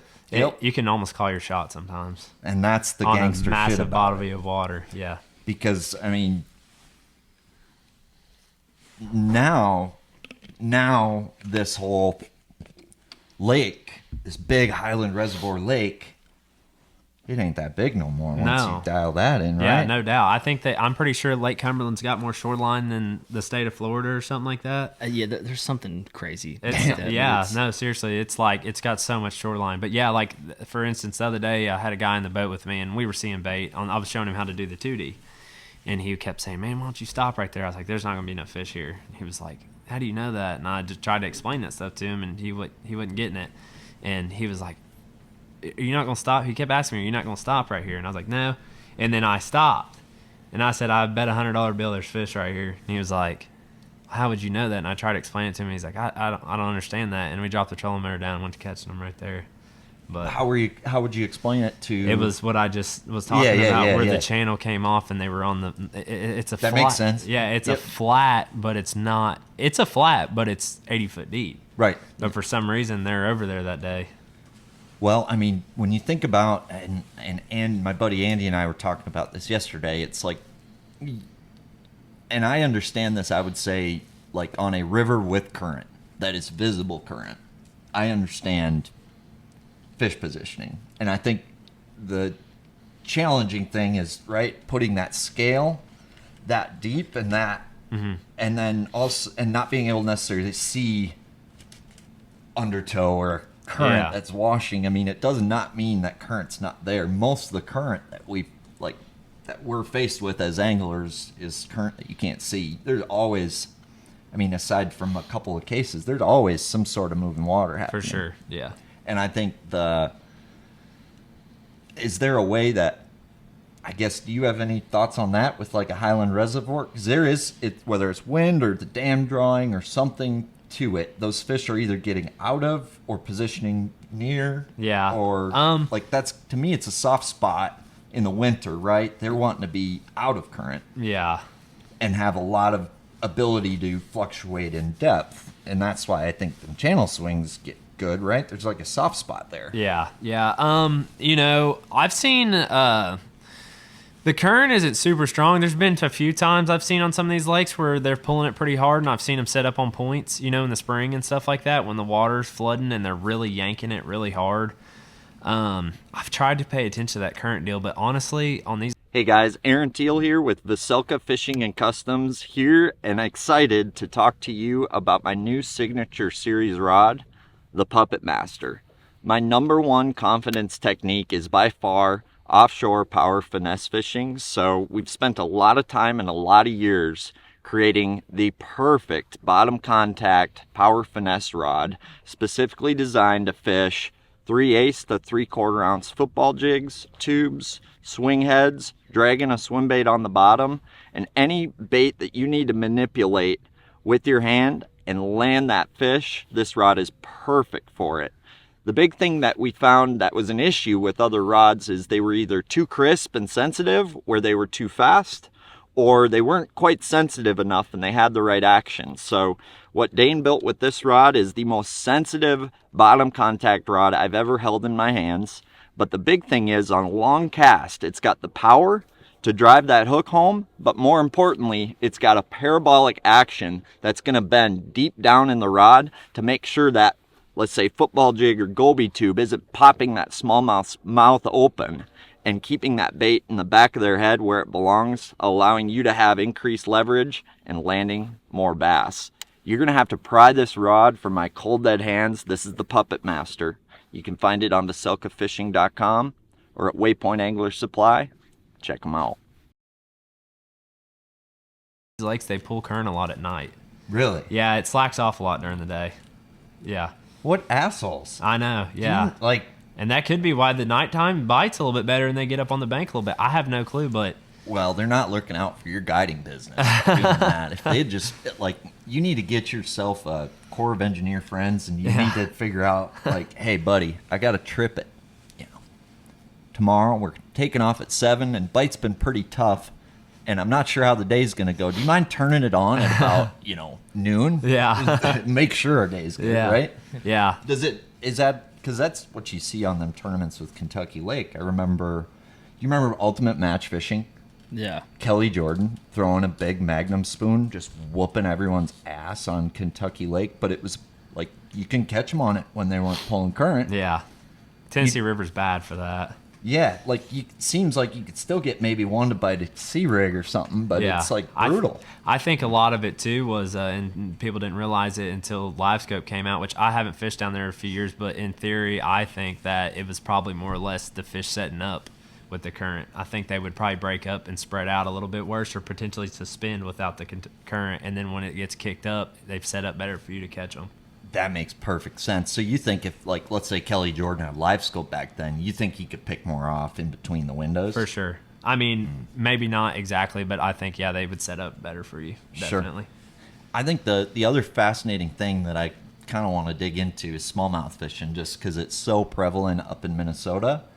But I've been to, like, Lake Oahe, I've been to the Great Lakes, and, like, those two places are not the same as Minnesota. And Oahe, to me, seemed like it would be the closest to what you deal with down here. And it was like, it was a really good experience. It was humbling for me because I feel like I can hold my own on the smallmouth front. And, like, the amount of dead water Oh, it's that insane. looked good. Like, me being a structured smallmouth fisherman from Minnesota, like, you're set up to fail going to a lake like Oahe or a lake like Dale Hollow. I feel like, because those fish, they don't give a shit about a rock pile. No, to your not point. at all. Yeah. I mean, it seems like, you know, your Cherokee fish and stuff, like they'll spawn up on that.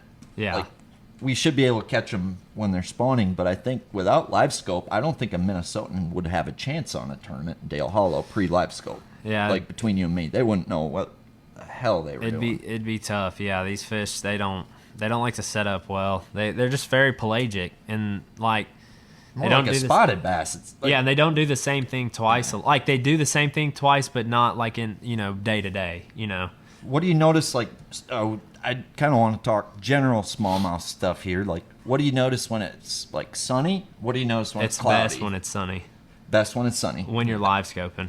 Pelagic smallmouth? Yeah. That's probably what I would want too for pelagic smallmouth. Structure smallmouth, my selfish nature likes cloudy. Yeah. Because they suck down to it, and my casting angle matters more. Yeah, no, that's definitely right. In my opinion, I think, you know, your bank fishing and stuff gets a lot better for the smallmouth when it's cloudy or there's some kind of wind. But as far as it comes to catch them out in the middle, the best day to catch them is a bluebird sky day. Yeah. 100%. So they're still smallmouth. Like, that doesn't change. And I guess they just float around and eat bait. I guess I think about, like, the Cisco are getting really good Mille Lacs right now. So, like, the smallies are getting a lot more pelagic. And Mille Lacs, for example, and Pokagum has got smelt or Wagasaki certain years. And the years that the smelt are that magic 6-inch size is when you see the smallmouth suspend over 100 foot of water. Yeah.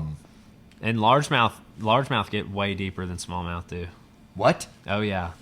Yeah, largemouth get way deeper than smallmouth do. Like, to catch a smallmouth out of 60 foot of water is pretty rare. Like, usually they're like deeper than 60. Really? Yeah, but like it's nothing to catch largemouth down deeper than that. Like, you catch a lot more deep largemouth than you do smallmouth. What about spots? They could be anywhere. Got it. So Yeah. so a spot will be more deep than a smallmouth. Yeah, for sure. What's yeah. the deepest, like, you'd see like A 30, spot? 40? Smallmouth? Yeah. Every once in a while you'll catch some out of, you know, that 50-foot range, but they like to stay within 30 to 15 foot. Got it. Or shallower. Shoot, 5 foot's a very good spot for them to be. Yeah, I mean, They love, I don't know what it is, but they live shallower than largemouth for sure. depends on In the clear day. water. Depends whose dick they sucked last night. You know, they are that fish. Yeah, I caught a spotted bass Sunday. It was a 3.5 pounder. Yeah, and it was in 80 foot of water. And when I brought it up, I felt awful because I had it kind of hooked, not the best, and I didn't have my net out, so I just leaned over and grabbed it real quick, and it just laid over on top of the water. I grabbed it, and it was literally swelling up in my hand, like, because I caught it so deep. So those are maybe more smallmouth more than largemouth, you think? No, Or more- spot. Spot, Yeah, got this is it. a spot. I grabbed it, and it was literally swelling up, like, in my hand. I felt horrible for it, and I grabbed my needle and poked it, and it was, like, hissing air out. Yeah. I felt so bad for the thing. If I'm just fun fishing, a lot of times I won't target them that deep because I think it kills a lot of them. But if you're in a tournament, I mean, you kind of have to. See, and, like, how come they can swim up to 5? I don't know. I don't understand it. And maybe some of them, I don't know. But I have learned this.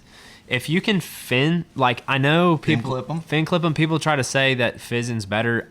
I've found on deep fish, if you can fin clip them and put them back and they swim back away, I think that their rate to live is a lot better. They swim off better than a fizz fish has. And I think it's because it's naturally, because for every foot of water, there's 60 pounds of pressure on it. So if you can keep them down in their live well naturally without popping them, then I think they kind of acclimate to it. And then when you go to put them back, they're fine and they do their own thing. Yeah, I mean, if you just let them fart it out and have them facing the right way, Yeah. that's super interesting, man. And I think there's debate among scientists about that. No, there is. I don't think we're going to solve that problem today. What I've seen, I don't know, and I could be totally wrong. From what I've seen, they do a lot better that way. They look healthier, they swim off better, and I just think it's natural. You know, you're naturally let them, you know, get adjusted to it. So that 60 foot of water for largemouth, are we talking, like, is that a winter only thing? Or, No. like, If seriously? the water's clean, it's year round. Wow. Yeah. They just live deep. Yeah. Wow. That's for clear water lake fish. Now, you know, you go back in your creeks and stuff like that, it's a little different, but No, that's freaking different for me, bud. Yeah. That's not something I see much. That's super cool. Yeah, That's but super cool. It's cool though because I've seen in the spring, I think of areas that have a lot of deep fish that live in there leading up to the spring. And as soon as that water jumps up and we get a big rain and those run-ins are running and it gets muddy, all them fish will flood to the bank and they'll eat a spinnerbait like they've never seen a bait before. That's what I learned on Oahe was like there was some creek that I didn't want to burn gas to go to that like we were like blade bait and jerk bait and getting just throttled a couple bites a day. And turns out, these guys went bust them on a rattle trap spinnerbait up in warming, dirty water. Oh, yeah. Makes perfect sense. Yeah, a lot of times in the spring, that scope and bite, on a lot of lakes, you'll get, you can't outdo the scope and bite, pre-spawn wise. But on this place, man, if that water gets dirty, you're gonna get beat. Like you got to go get up on the bank and chase those pre-spawners that are up on the bank eating the spinnerbait and stuff.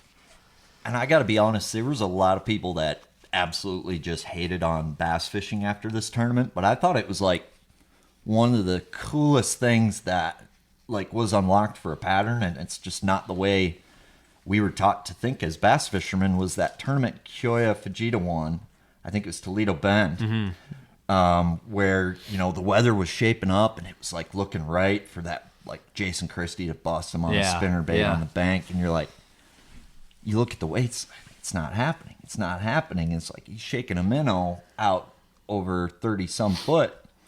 And the fact that them fish will swim up to warm up before they swim to them creeks, to me, is like, that was something I think that got exposed in that event that I think changed the way a lot of us think about bass fishing. And I know it's got me thinking in all kinds of weird ways for next spring if the Minnesota fishing opener opens up. Yeah, we caught on to that very early in the scoping deal, and I think it was kind of on accident. Yeah, because it was just pre-spawn. Like I said at the beginning, we were throwing a slab spoon and a jerk bait, and those females were sitting up high enough in the water column to target them with a jerk bait, and it just we were like, man, why are these fish up here? And at the time, we knew it was something. I thought I didn't realize they were incubating their eggs out there and warming up, but I thought it was just kind of them just sitting in their spawning area before they actually spawn. I think it may be a little bit of both. But so you think they're swimming up not only just warm up themselves but to incubate? That's a thing. Eggs. Pop it in the microwave quick.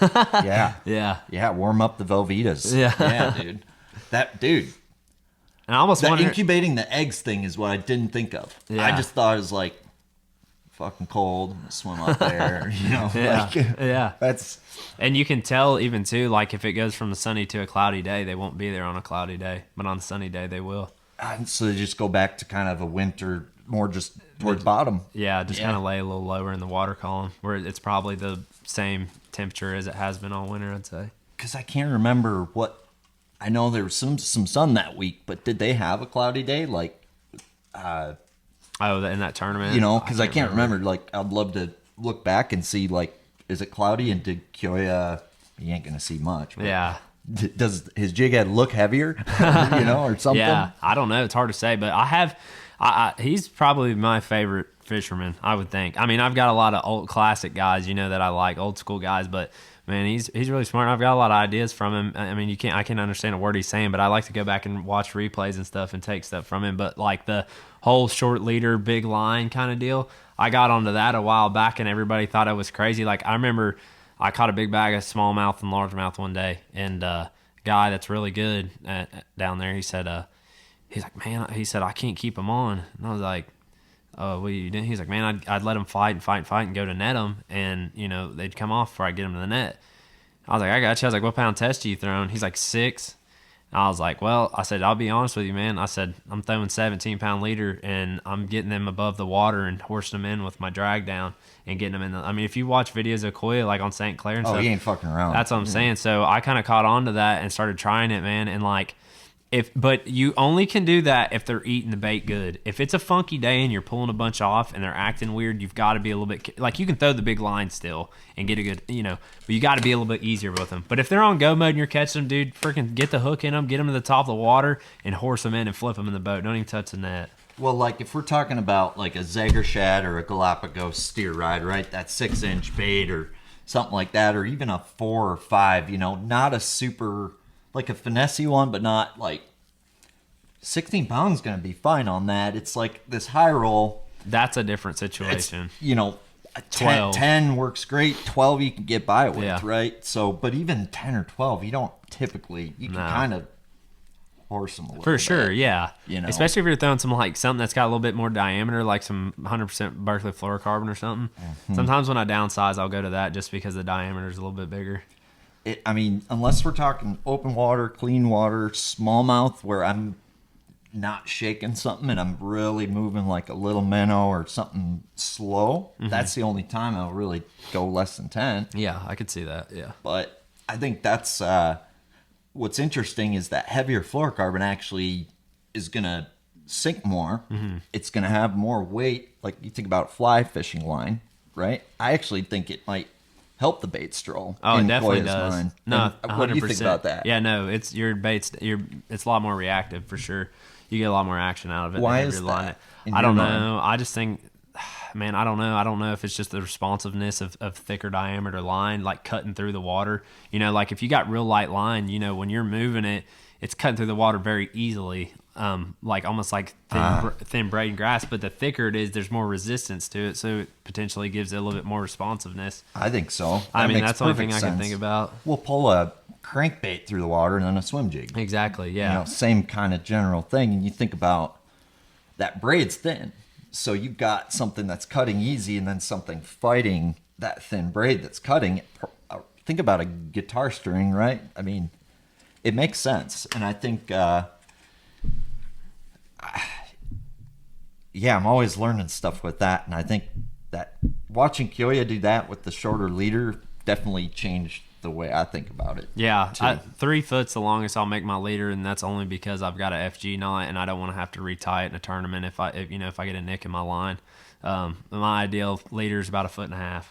That's awesome. Yeah, For me, I'll do any, as long as it isn't below my damn stripper guide when I'm casting. Like, that's my biggest pet peeve is like you tie a leader that goes into that last guide and you cast, and you know exactly what I'm talking about. yeah. Do you tie FG? No, I don't. Dude, I'm telling you, I was on the Alberto train for I think that's what it was called for the long time, and I started doing it, and it's definitely the deal. It's not that Did hard. you break your Alberto though? See, the problem is No. I don't. I never broke it, but the only thing is it just, dude, when you cast a FG compared to Alberto, if your knot is inside your guides, it's like a world of difference. how Oh, it smooth is. It is. It is. Yeah, which it sucks. Like now, there's still times in a tournament when I need to be quick, maybe at the end of the day or something. If I break off and I need a new leader, I'll Alberto real quick. But my preferred is definitely FG. Man, if I trusted these fingers more, it's not that I don't trust the FG. It's I don't trust my ability to tie it, especially in the boat if it's windy. Like, Yeah. For me, it's I thought the same thing. It's not that bad. no, and I'm just hard-headed about it. The biggest reason why I don't, and I'm staying hard-headed about it, I've literally gone back and forth about this, but Easton Fothergill doesn't tie the FG, and Hey, that's all right. Then, That's a good- then I'm good. That's a good reason. No Yeah. offense. I wish like all my friends tie the FG. Most of my friends tie the FG. And I just suck at tying knots, dude. So I have That's to a learn. good reason, man. My first reason is I suck at tying knots, and my second reason is the best fisherman I know doesn't. Yeah. So, but Austin Felix would tell me that I'm an absolute idiot for tying a Palomar knot and not tying an FG. So I'm a Palomar all day long. dude, I don't have issues with that bastard. No, there's nothing wrong with it. Well, I start like fluorocarbon's changing, right? So you got to watch your shit now because the EPA laws. Really? Yeah, fluorocarbon. So, like coming out of Japan, they have been and will be testing more fluorocarbons, and we're gonna see some shit Interesting. while they try to figure that out. And we're in kind of a nice tweener window now. But when I found out about that, and then talked to Felix, and he's like telling me how bad the Palomar knot is, and then people are telling me how bad line's about to be. I'm like, man, I might need to learn another knot. So I actually messed with that San Diego Jam type knot last year, and I don't mind that. Besides, it doesn't cinch downward the shit sometimes. I know. But My thing is, I mean, I don't know. In a tournament situation, I feel like, whatever you're used to, if it's strong, use that. You're quicker with it. You're going to get more casting in a day. 100%. And Yeah, if you can't trust your equipment, can't trust your stuff, you're in a world of hurt. And I've been there where I've got the right thing and I'm having equipment issues with it, and it costs me, a check or a tournament. So it's a sport. There's a lot of ways to skin the cat, and when someone tells you this is the way you have to do it, it's probably only 60% true. Besides maybe catching a fish on live scope when you're with Luke Lamb, you should do exactly what he tells you to do, probably. But. Huh. It's funny with knots too, just to add into that. I actually, depending on the type of line that I use, I like to use different knots. Like with a fluorocarbon, there's two different really kind of thought processes. There's the knots, and then there's like cinches. Yeah. And I always have used the improved cinch with fluorocarbon because it's so hard that it'll actually, with a knots are designed to kind of tuck back into themselves a little bit, and where that line is so hard, it can cause kind of a stress point there where that knot is, as opposed to with that cinch, it's never, the line is never actually constricting on itself. So that's depending on whether I'm using fluorocarbon or braid or monofilament, I like different knots. Sure. So sure. When you deal with fish that won't bite, what do you do? Like, how many presentations are you bringing to that table typically? And you're able to read pretty quick whether you probably think you can make that fish bite, but how do you handle that? It just depends on what depth they're in and what they're doing. Like if we're talking about suspended fish, like I said, I'll try my rod angle, I'll try my jig head size, different minnow. I've got a handful of different ones I try, and sometimes size is a big thing a lot of times. Like I said, the mature and the young threadfin between the two, or if they're feeding on alewife, size can be a really big thing. And then after that, I will try, if they're not, I can't get them to go on a minnow, I'll usually switch to something like a jerkbait if they're high enough in the water column, or something deeper would be, that slab spoon or an ice jig, just because it's more erratic, more of a reaction strike. And if I can't get that to go, I'm going to a new area. That makes sense. And that to me is so hard. And coming back and trying them again probably later in the day. That makes sense. And Easton's super good at that. And that's something I think, when you've seen what we've seen, right? When you've seen, like, I do this and I don't get a bite. I do this and I get a bite. I put this jig head on and I get a bite. When I make it dart, and when I do the normal thing, I don't. When I throw this thing, they frickin', it's like they woke up from nap time immediately. Yeah. I throw this thing, they're still napping. Yeah. That fucks with my head enough to understand. I feel like, but you have to have a sample size, right? Mm-hmm. So how do you, that's my challenge, right? Is mixing, testing techniques along with making sure your sample size is good enough. A lot of times you're just not throwing out enough bass and you need to keep going, right? The other times it's like, well, if you'd have adjusted your approach an hour into the day, where would you be now? Yeah. You finally did that with an hour left. No, you're right. Yeah. The best That's thing. the hardest thing, right? Yeah, that's all gut. Yeah. I just try not to get down about anything. If they don't bite, they don't bite. It is what it is. You just got to think, like, especially in a tournament aspect, by the end of the day, I'm going to run into an area or figure out how they want it by the end of the day and be able to scrap something together to have a good tournament. 100%. Yeah. And maybe this is that way for you, but like for me, talking through that, no problem. Seems like we have all kinds of time. Yeah. But you and I both know live scope time don't work that way. Oh, I know. Yeah. Like how do you manage live scope time? Because it is different than time itself. I will say, which is made up. One thing I do is try to always put myself in an area with fish. Like, even if they're not biting at the moment, I try not to go too far unless I just think I've got a better area somewhere else. But if I don't have anything else, I'll just hunker down until I get that window. You almost got to sometimes you almost have to turn your brain off and just keep throwing at them, keep throwing at them, keep throwing at them. And then all of a sudden, like I said, there may be a small window where it all happens quickly. Right. So, managing time-wise, just taking mental notes of what's going on. If you got other areas to hit or you have a gut feeling that something else may be going on somewhere else, just go do it. But don't get too down, and don't like stress yourself out when you're trying to make decisions. And whenever I'm on the water, I always try to tell myself every decision is a good decision. I'm not making any bad decisions. So just go with how you feel and roll on. That's a great thing to say. And I think for me, it's hard to, you only get so many decisions, right? So each bad one is a good one you didn't make, but that's not the right way to look at it. It's helping you make the next Exactly, one, yeah, right? Like yeah. it's you're building upon a set of data, right? Yeah. Negative, positive, Yep. and you're building. You want that to become better as the day goes on. You don't want it to stay in one place. You want it. You want the plus side to be more than the negative side. Yeah, sometimes will. negative. Yeah, sometimes bad information's better than good information. 100%. Yeah. It's crazy. Fishing is a sport where it is about perspective. Like, most people lack that, and they experience failure most of fishing, and that's why they don't tournament fish forever, right? Or something like that, because dealing with that failure, it doesn't feel good unless you're able to turn it into something positive. Yeah. And that means, not doing it again. Yeah. Right? It's Yeah. like, how many times do you want to get kicked in the nuts before you put a nut cup on? Right? Yeah. Yeah, you just can't be afraid to make decisions on the fly either. Like, this is all coming from a tournament aspect, in my opinion. Like, a lot of times, man, I don't even know where I'm going to go when I start. Like, I never tell myself, like, okay, this is what I'm going to... Like, I've got ideas, obviously, but you just kind of got to go with the flow, read the conditions, read the day. Like I said, just build off what kind of mental notes you can get throughout the day, and by the end of the day, hope that you've got something together that's pretty good.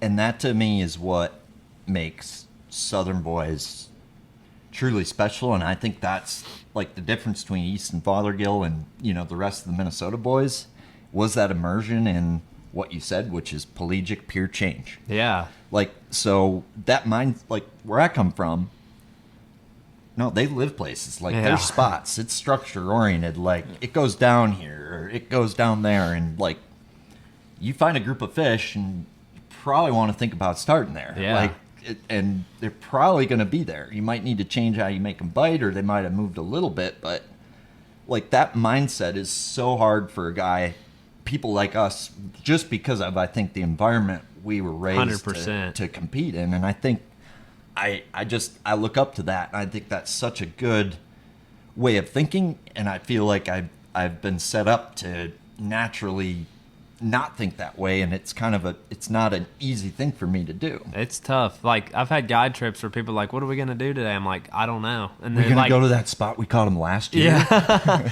I'm like, I don't know yet. And they're like, what do you mean you don't know? And I can tell they're freaked out. And then by the end of the day, we've had a pretty good day. But like, I try to drill that into people's heads. I'm taking out. I'm like, man, you can't get something. You can't get an idea and run with it. Like, 9 times out of 10 on these Highland reservoirs, it's changing so much day to day.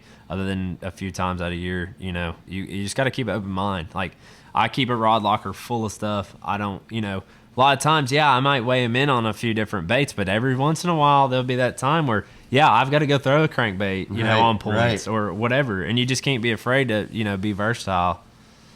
Well, dude, and you mentioned the, baseball and the LA Dodgers. Like, it's a baseball player can't tell you how they're going to hit a home run. For sure. Exactly. And we're talking about a sport that is pure physics and science. Like, there ain't another species you have to deal with. Yeah. A total different type of brain. And those guys can't, this pitcher's going to pitch it to me, and I'm going to hit a home run, and we're going to start here. We're going to start with a home run today, and then I'm going to hit a single, about third inning.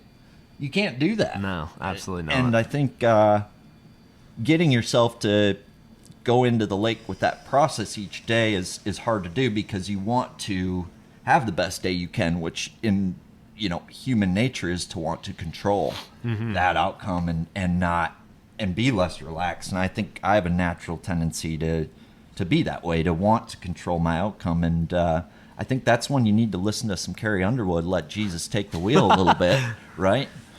Did you know that Carrie Underwood had 3 nipples? No way. Yes. I didn't believe it myself, but I seen the video. That's Her crazy, man. original American Idol audition. I don't know if they planned it, staged it, but like, Simon Cowell's like, what? And she's like, I have 3 nipples. So, you know, if you didn't learn something today, you'll learn something today.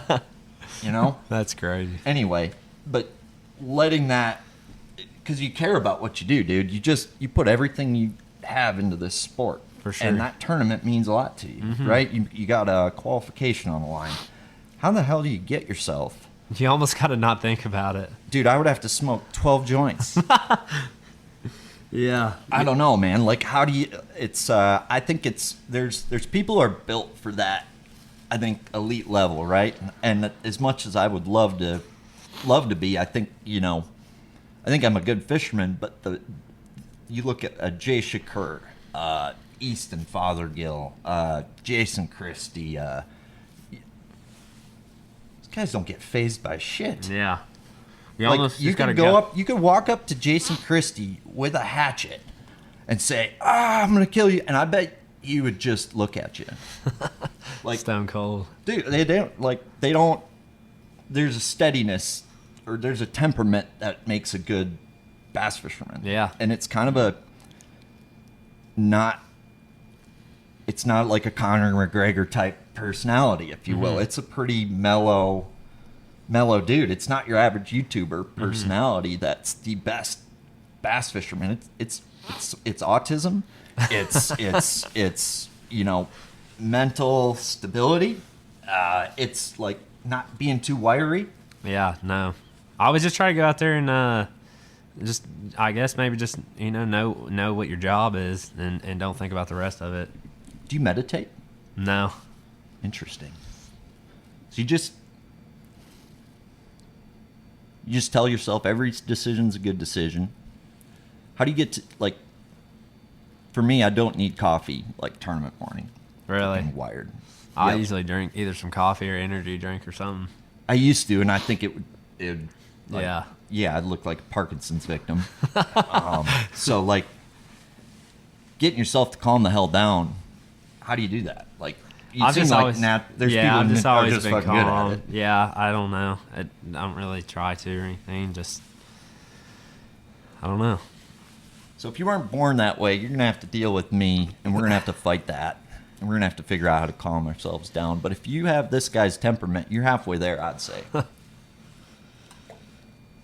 Can you give me an example of a tournament that wasn't going well that you were able to? I got a great example. Turn around with that mentality. So this year we were fishing. It was a USA Bass and regional or whatever. I was fishing by myself. It was a team tournament. I fish a lot by myself. But anyways, I figured something out in the day that was crazy, and I could not get them in the boat. And I should have blowed this tournament out of the water. And it was, a pretty big tournament. There's a lot of boats in it.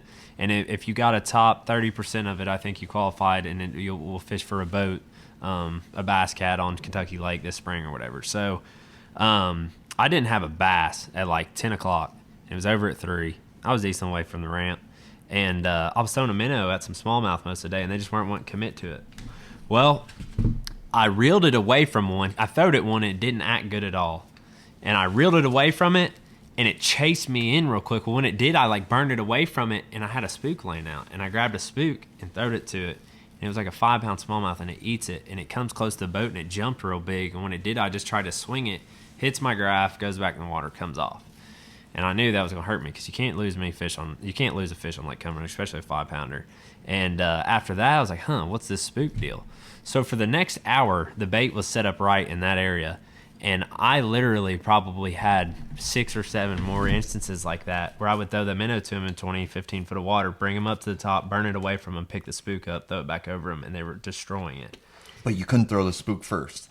No, you couldn't throw it because they wouldn't see it. You'd have to get them up in the water column so they could see it. And it was a cloudy, nasty day. And they were destroying it, but I could not land one. I never landed one. And I was really wanting to, qualify for this tournament to fish on Kentucky Lake in the spring. Well, everything disappeared. The bait disappeared. The fish disappeared. Couldn't find nothing like that. So back in the summer, I just kept calm. I knew I'd run into them at some point. Back in the summer, I had a bunch of brush piles marked, and I was like, it was getting towards the end of the day. I had nothing. I literally didn't have a bass. It was like the tournament was over at 3. I think it was 2 o'clock.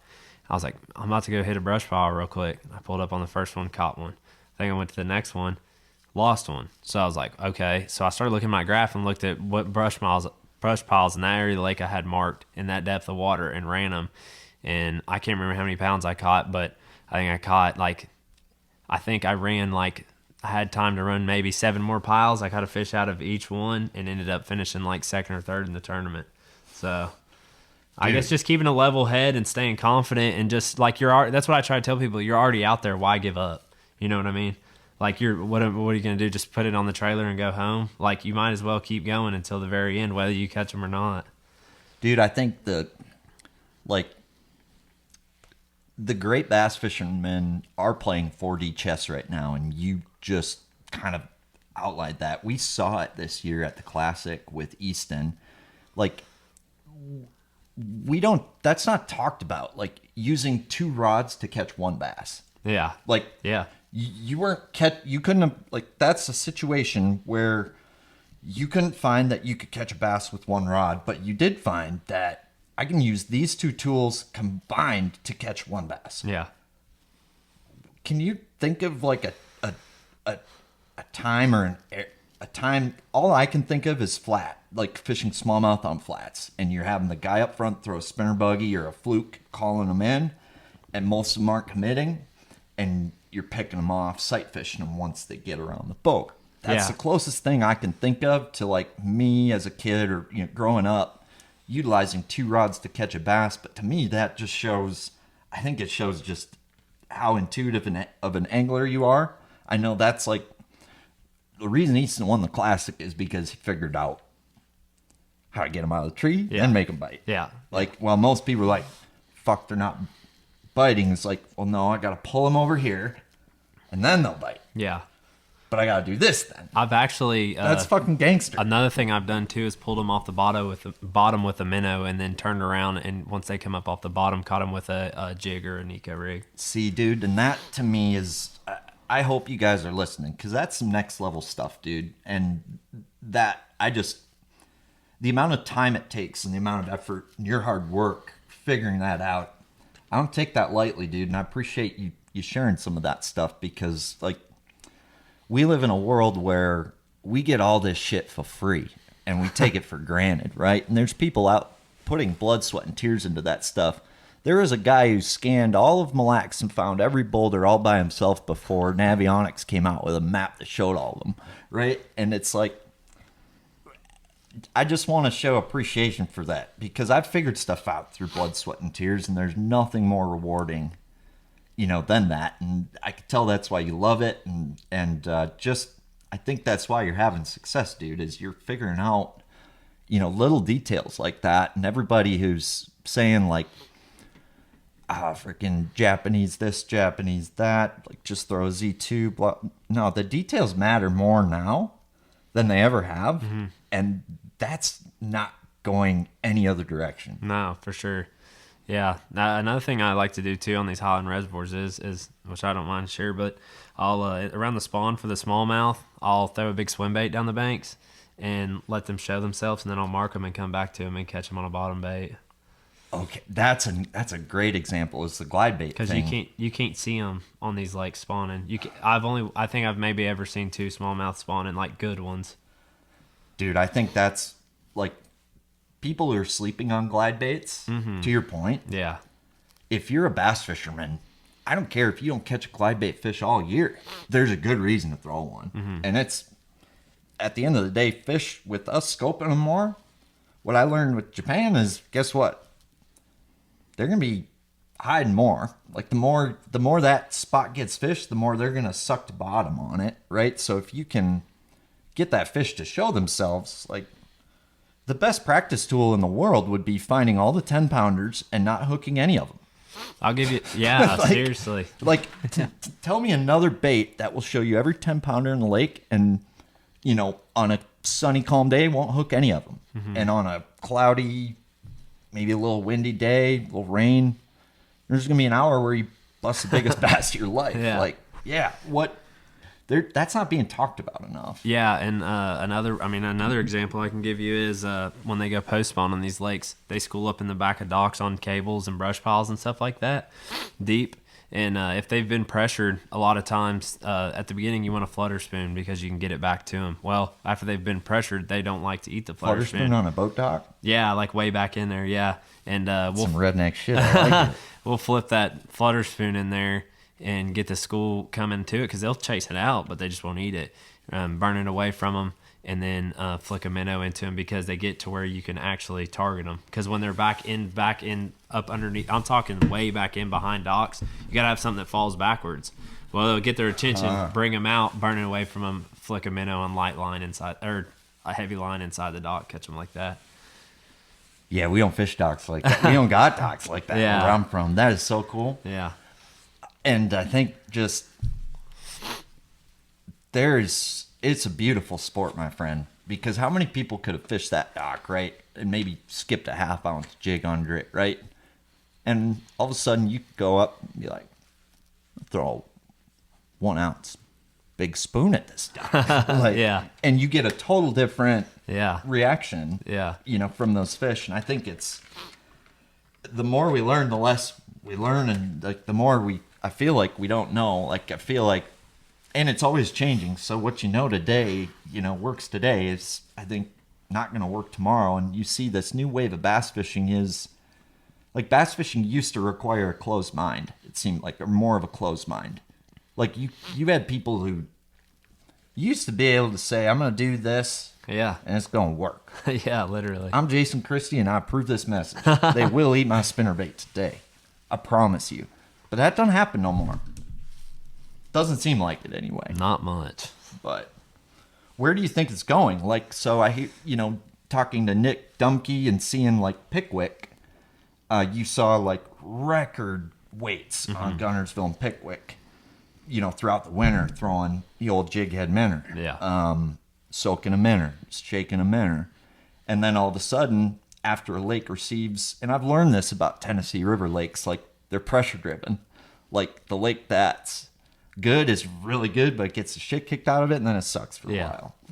But all of a sudden, them fish wouldn't respond to a minnow anymore because his theory was all of them got caught on one. Yeah. So that tournament, I think on Pickwick, I won a crank, big worm, sea rig, jig, like old school stuff. And I'm curious if that's a fluke, a pattern, and where you think things are kind of going, and if they'll come back around, or if it's going to come back around a little and get more technical in every way. I could see both. I think I could see both sides of it. I think showing them something different is always going to be good. Especially if they're receiving a lot of pressure. Something I like to do just throw different colors or different stuff nobody else throws. Like when people get in the boat with me, they're like, dude, I can't believe you ever caught anything on that. I'm like, yeah, just because nobody else is throwing it. Dude, there's something to that, and I think curious what you think about that with colors, and then like what's some other types of lures or types of things that you found success with, because like everybody thinks if you have live scope it means you have to throw a jig head minnow, but I guess my eyes have been open to really just how many things you can scope with. Yeah, anything really. Shit, yeah, dude, you can scope. I mean, you can throw anything. The sky's the limit, and yet I think that's where the Japanese, I'm very impressed. They're very experimental because they have time to be, because they ain't getting bit. Yeah. So it gives you a lot of time to play with tackle and test different stuff. So I think, I picked up a few things from them, but like jig head minnow, swim bait, jerk bait, jig and wrap, spoon, A-rig, swim jig, topwater. What else do you scope with? I mean, I can think of a few things. That Nico's a killer. Drop shot. Yeah. I do a lot with a drop shot. How's that? Is the hair jig thing kind of taken off here? From a scope standpoint, you saw Robert Gee, do well with it on Smith, but I don't think it is. These fish are too smart, man. They know better than that hair jig. I think it could work on certain lakes, but I've tried it a little bit here. I've caught a few fish on it, but man, they shy away from it pretty bad. That makes sense. And I could be doing it wrong. I mean, I've tried it a little bit, but the only thing I found is my brother, he's a fly fisherman, and he ties a lot of stuff. And have you ever seen that Game Changer by Blaine Crockett? Have you ever heard of that? Maybe. It's really cool. It looks like a shad, and it goes and it swims like this. Well, I had him tie me one up on a jig head one time, and we took it to a lake that fish school on really good. And he was like, I don't know if it'll work right. I'm like, just tie me one up. Just let me try. And I put on like a 3/16 ounce jig head, and it's got like joints in it pretty much, and it looks literally like a shad, and it swims like this, and you literally just reel it, and it goes like this, just like a shad. Like a Sabile swimmer type kind deal? of, yes. And it's a hair jig kind of deal, and it's a fly. Oh, I know what you're talking about now. Yeah. I had a couple, and I just felt like the joint was going to break. Probably, when yeah. I caught it too big a fish. I'm like, this fucker's going to break in half. Yeah, I had him put it on a jig head, though. Tie it off of a jig head. I cut the bait keeper off it, and we took it, man, and they were destroying it. I think I caught up 2 5s and some 3s and a bunch of fish on it one day. And I've tried to get he's been working on some recently for me. So I tried to get him to do it. I bought all the stuff for him to do it, and he kind of quit doing it, but he said he was going to build me some more here soon. I think that potentially could be something for fish high up in the water column. I was, I think, so I got on a little deal. We got it's St. Croix River. It feeds into the Mississippi, and they suspend out there. It's got a little less current than the Mississippi, so you can kind of scope them there. And I remember it was like in 5th place at the half for Champs Tour, and just shaking a small minnow. And it was weird because like they wouldn't, like I could catch some on it, but it wasn't like, what ended up being my best lure at the time was a small cover scat, and fished weightless on like a 2 EWG, and I'd like let that thing fall over them, and Yeah. as soon as it got to him, like pop, pop, pop, pop, pop, freaking. Yeah. And that was like kind of a discovery phase for me with that, because usually I fish that thing, like a Senko, and like I think about, that new Akura stick from Galapagos that just came out. That looks pretty cool. And what I like about it is like the cover scat darts pretty good, but it's not like a natural dart.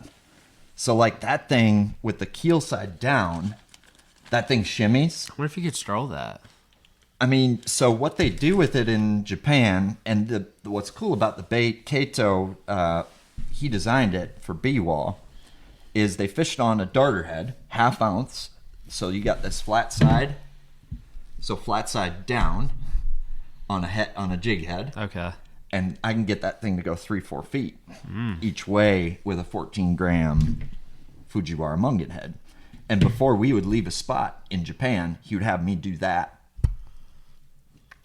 for like 10, 12 casts before we left every single Will it dart spot. out in front of the boat, or does it have to be underneath the boat No, like I can bomb it. and dart it all the way back? Oh, yeah.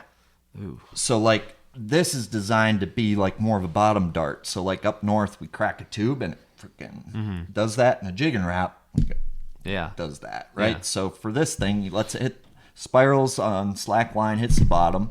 Then you got a semi slack line, and you go pop, pop, and that thing, it goes more left and right than it does up and down if you have slack in your line. Yeah. And yeah, just gets reaction bites on the bottom. But you take a lighter bait than this with a flat side, and you put it on a head like that, and it, depending how much drag it has, the less drag it has, the wider it's going to go. But now you're walking that bait back and forth, back to the fish with the jig head. Now what you could do with this is fish it weightless, keel side down, so flat side down, and as long as you've got the right hook, it'll shimmy on the fall and have a more natural hovery dart. Yeah. And I guess we had potential cut. We caught 26 pounds of smallmouth on Sturgeon Bay on this one, the little one, this spring, around 6 other boats, and I bet I had 40 fish in the boat before anyone else had a limit. On that darter? Nope, just weightless. Weightless. Just weightless, but like letting it fall and then going pop, pop, Are you pop. Texas rigging it? 1 EWG. And that one. On a spinning rod? Yep. Interesting. Yep. Calm day. Sturgeon Bay. Calm day. Let it sit as long as you can stand. If you didn't need it on the fall or the sit, but I guess I didn't think anything of it, but I learned it on my dock this spring. I'm like, there's no way this thing's better than like a 3-inch Senko, right? And I freaking, there's something to it. It falls better and it darts better, right? So like the cover scat's super tail heavy, so it's more of like a like this walking underwater stuff. Like think about a shower blow, tail heavy. Oh yeah. Doesn't dart as natural underwater. It looks kind of like. So yeah, I think that I'd be really curious based on what you're telling me. I think there's so many damn ways you can catch a bass this year. Yeah. I'm interested in trying some of it, no doubt. Well, they need to see something new. Well, that's my forte, right? But like, I don't have what you have, so we can make a damn good team. Yeah, for sure. Like, yeah, I'm really curious about. So today, right? We're going to what's this lake called today? It's called Cedar Creek. Cedar Creek. It's just a little small lake. It's close to us here. We'll go out there. It's got some good fish in it. Flooded timber. It's not as deep as these other lakes, but it's got Florida strains in it. Oh, so, gotcha. So you don't think we'll be doing the... Probably not there. Okay. Yeah. Okay. Yeah. No problem. We might see some a little deeper. Yeah. You may see one in 20 or 30. Bro, I'm We can try it. No, hey. You do the thing, and if there's something that makes sense for the situation we're doing, then I'll talk. But you might see one, maybe. I don't know, dude. I think I'm just excited to watch you work more than anything. So, but yeah, dude, the minnow thing is wild. Like in Japan, the joke is that there's generational trauma, and when a bass goes to sleep at night, it has nightmares of Sakamata shad falling on its head and a cover scat. So it's crazy. Like you're seeing those guys over there. Like you can buy Sakamatas as much as you want. They hardly even throw the thing. Really? Like, yeah. Wow. It's like they kind of stopped throwing it. Like there's still little windows for it, but like they're on to different. It's like the spinnerbait over there. Well, bingo, yeah, dude. So like it's like take that a step further. Like we're looking at these rubber minnows, thinking like, yep, it's a freaking rubber minnow, but they're taking it down to like the millimeter, the grain of salt. They're understanding like the action that it needs to have for this time of year, the action that it needs to have for this, or this needs to cast further. This needs to have a more dead action because it's less erratic. Like it's crazy. It's everything you're saying, dude, and like to another level, just how technical things are getting. So it's like, I don't know. I love the way like you and Easton think, and it's like you always got to be looking ahead now more than ever because stuff's changing quicker than it ever has been, which is why you guys should go visit Thorne Brothers today. They've got a great selection of Japanese and American fishing tackle, and they're a huge supporter of this podcast. And if you're looking for a good fishing rod and you haven't called Mr. Vocelka or visited VocelkaFishing.com, I do not know what the hell you are doing with your life. Get your shit together. Visit VocelkaFishing.com today. Nice little infomercial. We're back. But this thing is, I think, the one I've been sleeping on is that. That looks pretty cool. It hasn't been selling great, but I think, like, it's by far, I think, like, this thing's really good. Like, the steer ride is when you've got wind and you can't hit them at 60 to 80 with your normal lighter minnow, like, this thing will cut through that wind, and the way it's designed, it'll hover if you want it to. Yeah. And cast good. So that's like... That's a big thing, too. And it moves water better. But I think this thing reminds me a lot of, like, a big alewife. Yeah, dude. It's called the Zegger shad, and it's like... If you guys ever listen to the podcast with Easton where he talks about, like, not always wanting the minnow to roll, the Galapagos stuff makes a hell of a lot more sense because, I mean, this is going to be like that insane hyper rolling action or really easy roll. This can be a very like steady roll plus a tail flicker, and then that's like a muted roll swim. Like it's very like there's nothing I've seen that really moves like that bait on a ball head and current. It looks so dang good, and I've caught him on a darter head with it too. And I just think I'm excited for you to play with some of this stuff because I do think there's we're unlocking a world. Like we're part of this evolutionary process. Like what a concept. Like we literally get to be part of the evolutionary process of bass fishing if you want to participate because it's always changing. There's gonna be plenty of people that just receive and take what came before them, but you've experienced those magic days. Yeah. That window that used to be 3 years long is now, Yeah. what is it, 6 months to a year, where you got something and like, it feels like cheating for a window, right? If you're on the path of discovery, you're going to experience those moments. I think there's something to be said about the vertical tails on these minnows. Not a lot of people have something like that actually looks like a shad tail. So you think there's something Yeah, to that? I really do. I've started to see some people start to come out with them, but I don't know. I said that a long time ago. I think there's some kind of bait that hasn't came out yet that, if you watch a shad swim through the water, it doesn't roll. I wanted you to throw that today. It wags. Yeah. You know what I mean? And That I could thing- see. Okay. I've been wondering that for a long time. So I think you'll be that thing wags. Yeah. If you want it to roll, you can make it roll, but it just, like, it waggles really dang nice. I've been wondering about something like that.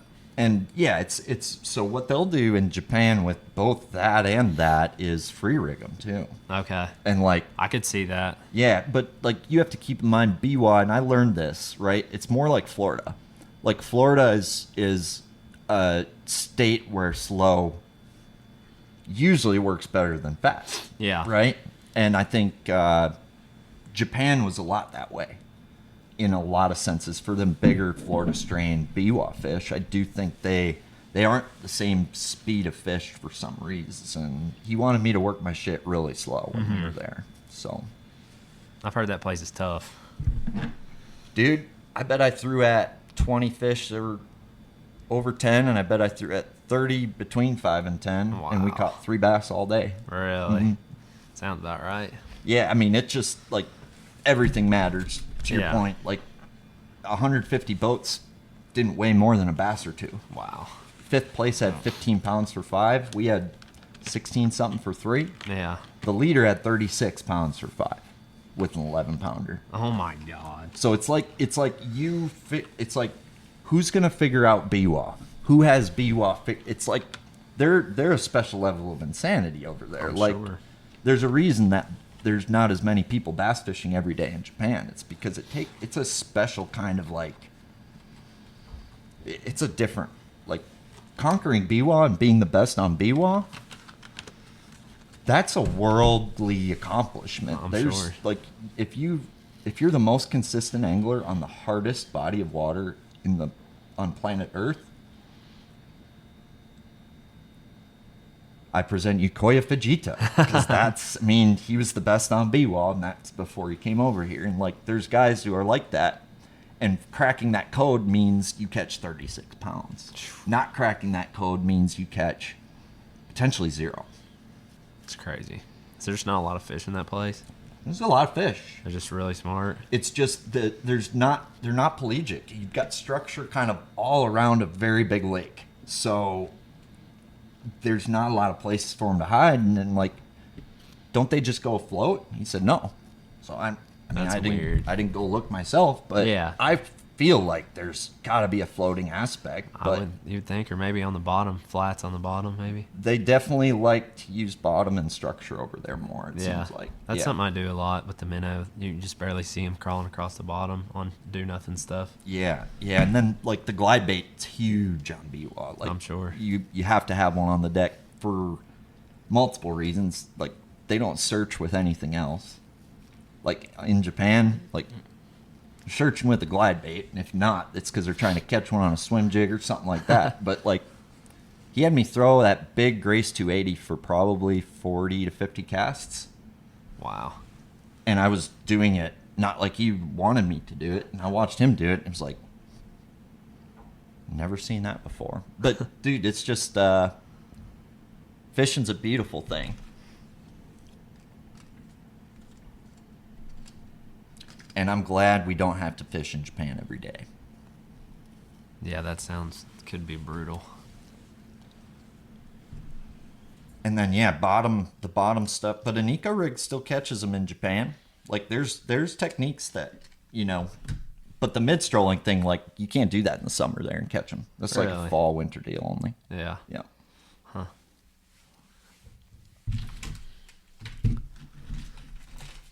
What's your favorite Nico worm? got a couple that I really like. We talking dirty water or clean water? Clean. I really like that Lash Wave 6.5. That's the one I really liked as of last year. But I use a few different ones. But that Lash Wave, the Missile Baits Magic Worm, I also really like that one. The Robo Worm colored missile worm. How about you? I like that Berkeley Power Bait hit worm a lot. Hit worm? Yeah. Yep. That's a good one. I've got a sneaky little one we were throwing this year. I don't mind to say. It's a Reaction Innovations worm. It's a long worm. It's got kind of like a balled up tail on the end of it. Flirt? Yes. Yeah, dude. That's a nasty one. Really? Yeah. The big one. The big one. I grew up drop shotting a flirt. Even early in the year, like a red one, like one you wouldn't think they like that looks like a summertime one, Nico in it, pre-spawn. Caught a lot of fish on it this year. Dude, it's a good worm, and I think the world's forgotten about it. For sure. I didn't even know if they still made it, but I'll never forget they had the best packaging, and they changed 100%. it when they had the chick with the big tits on the package. yeah. Like, I don't know. That was elite ball. I don't know what Me Too movement changed that with Reaction Innovations, but they got to bring that back. For sure. They got to bring that back. But so the flirt, you Nico at all, Ricky? Very little. But when I do, just like Luke was saying, the hit worm is probably the one I go with 90% of the time. Just It's harder kind of to something you build confidence in, and you just stick to it. But I'm not a big Nico guy myself personally. What's most fascinating to me when we're talking about worm or whatever Nico rig is weight, and how you think about the weight of your Nico. Like, you've got people who are definitely more on the lighter side, and it definitely seems like there's people who prefer to start on the heavier side. And I think if somebody's going to ask what weight you're throwing for a Nico rig, a 16th ounce is kind of, I would say, your middle ground. Yeah, I always start with an 8. An 1/8. Okay. Yeah. And another worm that's really good too is that Big Bite Baits Nico Rama. I've heard that. That's actually, a really good my worm. buddy loves that one. I use it a lot. It's got some good colors. I mean, Drew Gill made it, and he's nasty with that thing. So He's real good at it. Yeah.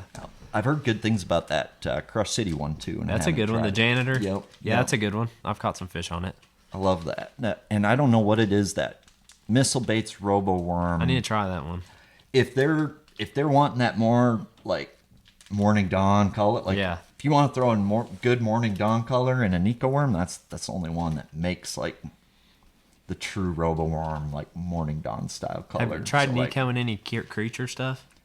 Yeah, a little bit. Yeah. A little bit. It's not something I've got, a ton of time doing, and I personally don't like. I'd rather free rig a creature, Nico a worm, and that's kind of how I guess I think about it. But I guess with the whole smallmouth and small creatures, like that's a whole. It's almost like not even Nico rigging, right? Yeah. But I think you'll see that get more and more prevalent. But I haven't done it really.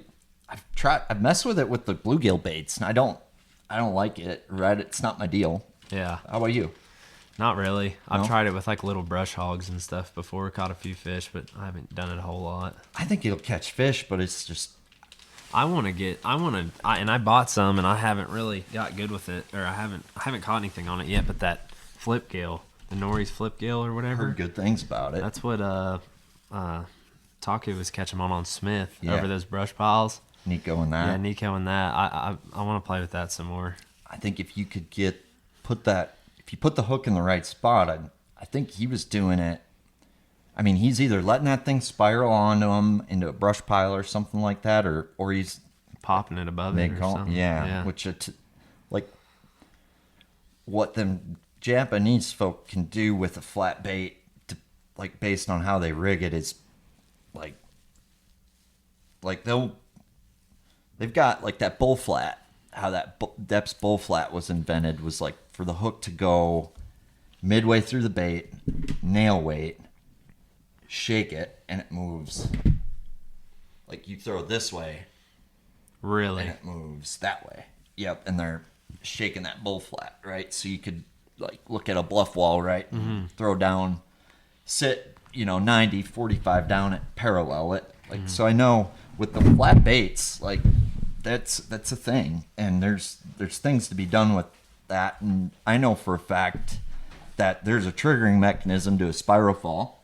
Oh, which, 100%. which a flat bait or the right thing will do, and then there's a triggering aspect to a glide, to a bait that is moving,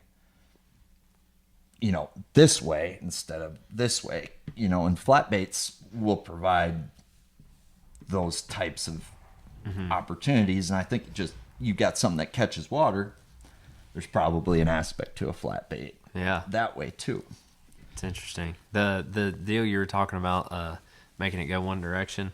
We used to, we got on a deal a couple years ago, and it's kind of, I don't really fish that lake as much anymore doing it, but we were taking 6XDs and tweaking them and making them run a certain direction, and was paralleling bluff walls and running them into like just straight up down bluff walls like that in the summertime.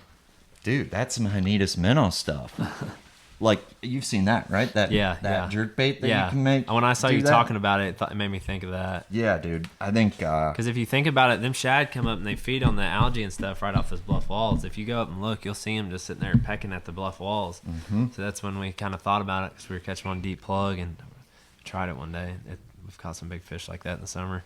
Dude, I want to see, like, because we don't have enough opportunities to do that where I'm from, but I'd love to see... I've seen that Hanitas minnow be the best lure I threw on the deck before, and I know there's some more to it, and I think a Highland reservoir probably has a lot more applications for that. I bet that thing blasts the stripers too. Oh, I wouldn't doubt it.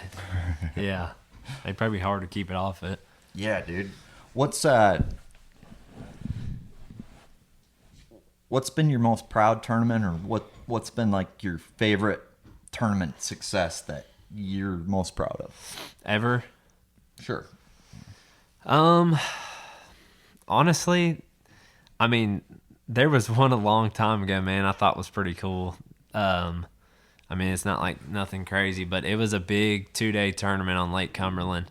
And we were in high school, man. We were in a freaking 14-foot John boat with a 40 on it, and we're fishing against the best guys on Lake Cumberland, and it was like an hour one way in that little thing, and we were having to get fuel, and ran and won that big 2-day tournament. It was a lot of money at the time, but that's badass. Yeah, dude. but other than that, I mean, I haven't won anything, just massive like out of state or anything like that yet, but won some good opens and stuff against some really good fishermen around here. Dude, it's these, like, a club tournament's hard to win. Like, guys are good, like fishermen are good. So yeah, I don't look at what tournament you fished or anything like that, dude. That's awesome. Yeah, That's like awesome. that Lake Harrington. There was a few summers there here by the house. I mean, we would win 8 in a row, stuff like that, 10 in a row, stuff like that. Well, it's weird because, like, I mean, if you're from Minnesota and you think of Kentucky, you've heard of like Lake Cumberland and Kentucky Lake. But Yeah. I mean, how many bass fishing lakes do you guys have to fish around here? Man, there's a Barron, ton. Green, Laurel. Yeah, of course, you got Harrington. You have your smaller ones. You've got, Linville, Woods Creek, Will Green, Reba, of course, Cedar Kentucky Creek down here. River. Yeah, I mean, the Kentucky River. It's not the greatest, but absolutely has a lot of bad, all three. And that's kind of the unique thing too, is all these lakes have all three: largemouth, smallmouth, and spots too. So it's really cool. It's one of the few places in the country that you really see that consistently. Right. It's pretty diverse. No Lynn's another really Yeah. good one. Taylorsville, there's a lot of lakes around here. It's pretty diverse too. Like, you can drive, you can go Lake Cumberland. I mean, it's deep, clear. Dale Hollow, same kind of deal. Laurel, same kind of deal. Harrington, same kind of deal. And then you can go west a little bit and shoot over to Green, Barron River, no Lynn. And, in the summertime, you're catching them on a, 610 XD, big spoon, stuff like that, set up more like a Kentucky Lake, Tennessee River kind of deal. And they're within an hour and a half of each other. So Cool. It's kind of diverse in that way. Yeah, and I guess if, like, let's say a guy from Minnesota wanted to book Luke Lamb for a guide trip one day, and in my mind, it's perfect because winter sucks. Yeah. And to me, it's probably less busy guiding for you in the winter than peak spring or... Yeah. Okay. So, yeah, I'm thinking, what would be, like, the ideal winter destination for somebody to book you up for a day? Like, where would you pick to go if you had to pick one lake? It just depends on their skills, I guess. If they can live scope, that would be a lot different. Or if they wanted to live scope, that would be a lot different than just going fishing. Well, let's say they wanted to Just go fishing. have the best day they could, whether that's scoping or not. Okay. Right? And let's say, who knows what I'm not that gonna. looks like. I don't really want to say the lake name. Hey, no problem. Yeah. I respect that. Yeah. We won't say it. I've got a place. Thanks for saving me a cut. Yeah, I've got a place that I could take some people to and put them on some really big smallmouth. Really? Oh yeah. What do you charge for like a day? And then do you do half days or anything? Yeah, like a full 8-hour day would be like 600. Okay. And then a 6-hour day would be 500. Gotcha. Yeah. And a guy could save probably quite a bit on gas not driving a state further south. Yeah, exactly. Yeah, so I mean, and I do electronic strips too. Those are different, a little bit different rates. to me, is that less or more? So less and more. Yeah. Because different hourly rates, but I charge more for less hours, if that makes sense. That makes perfect Yeah, sense. yeah. Yep. Just because I'm giving out, knowledge. I mean, to me, dude, it blows my mind how much money people will spend on tools and not be willing to spend a cent on learning to maximize those tools. Yep. And I guess to me, if you're in Minnesota and want to be better at fishing, whether it's just better at fishing or better at like live scope, that's $600. I mean, you're giving a lot away. To say that that's too expensive is, to me, I mean, that is an investment that the amount of time you spent to learn what somebody's going to learn in one day. Yep. Spending $600. That's why that's the problem with this sport. It's run by money. Motherfucker. No, I'm just kidding. But seriously, dude, like people don't see the value in that, and that's bullshit, man. So, if you see the value in that and winter sucks, what's the best way to book you for a guide trip? So like all my social media is lamb fishing, Instagram, Facebook, TikTok, YouTube. You can message me through there. My email's llambfishing@gmail.com. You can email through there. I've got a website, it's lambfishing.com. So anyway, like that. And my phone number's on all that stuff too. You just get on my social media and see on my posts. My phone number's on there too. So anyway, you want to get a hold of me, just like that, and we can book a trip whenever. I'm flexible. I'll make time for you. So, Dude, I love that. Secret password, lamb chop. Okay? if that's how he'll know you listen to this podcast. Yeah. So, if you listened and were inspired, which, I'm inspired and grateful for this time. It's been awesome. Make sure you say lamb chop when you book that trip. Maybe you're not, I didn't want to say Silence of the Lambs. I mean, that just probably isn't as appropriate. What's weird is, Kentucky's pretty famous for a couple different derbies. yeah. What do they do with the horses when they die?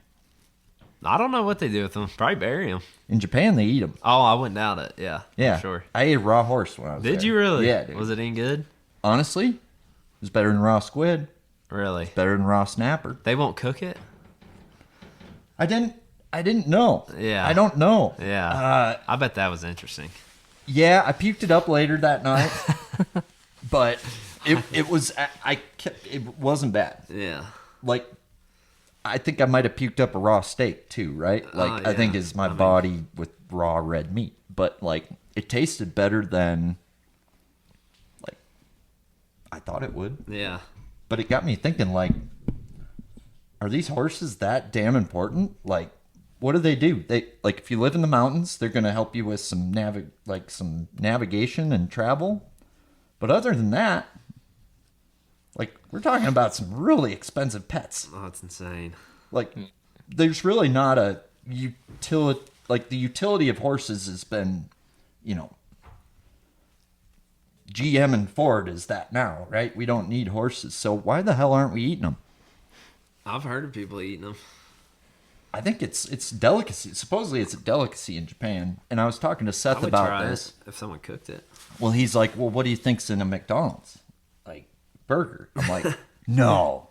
And then I thought about it, and it's like, there has been people who come out and said, like, it's mathematically impossible based on how many cows we butcher to put out the amount, like, based on the amount of cows that are butchered annually in the U.S., isn't even enough to supply all the McDonald's burgers that were put out that year. Wow. Think about that. So what the fuck is in them then? Some scraps, I guess. I'm guessing. My guess is a combination of horse, human, dog, and raccoon. Some roadkill. Yeah. Like, what are they? I mean, the burger's got so much damn grease in it. You don't know. I don't even know what I just said. It might have been a raccoon. It might have been a horse. It might have been a beagle. Who the hell knows? You know, like Asian carp. We don't see it go from animal to butcher to supermarket.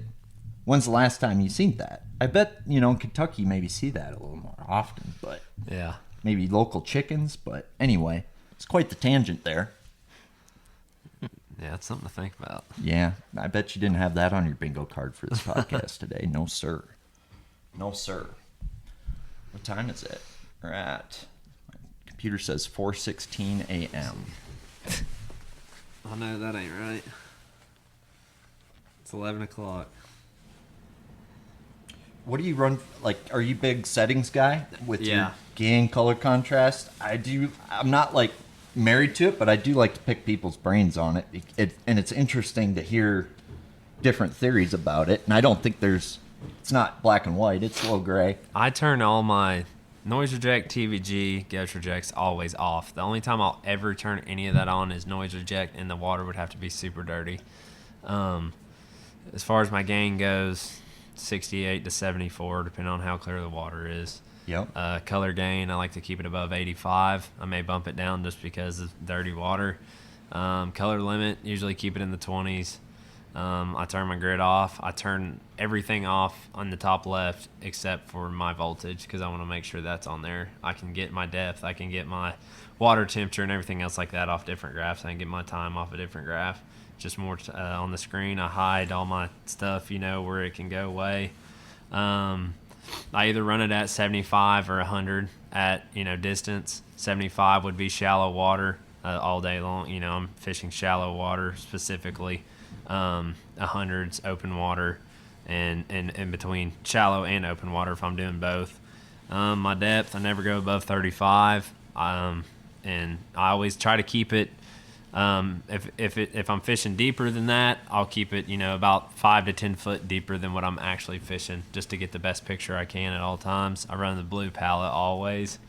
I used to run amber a little bit on cloudy days, but the blue palette's good on a sunny day. But I've gotten to the point where I think blue's the best, just because you have multiple colors in it. It's not just one color lighter or darker, on your return, so you can pick stuff out a little bit better with the different colors.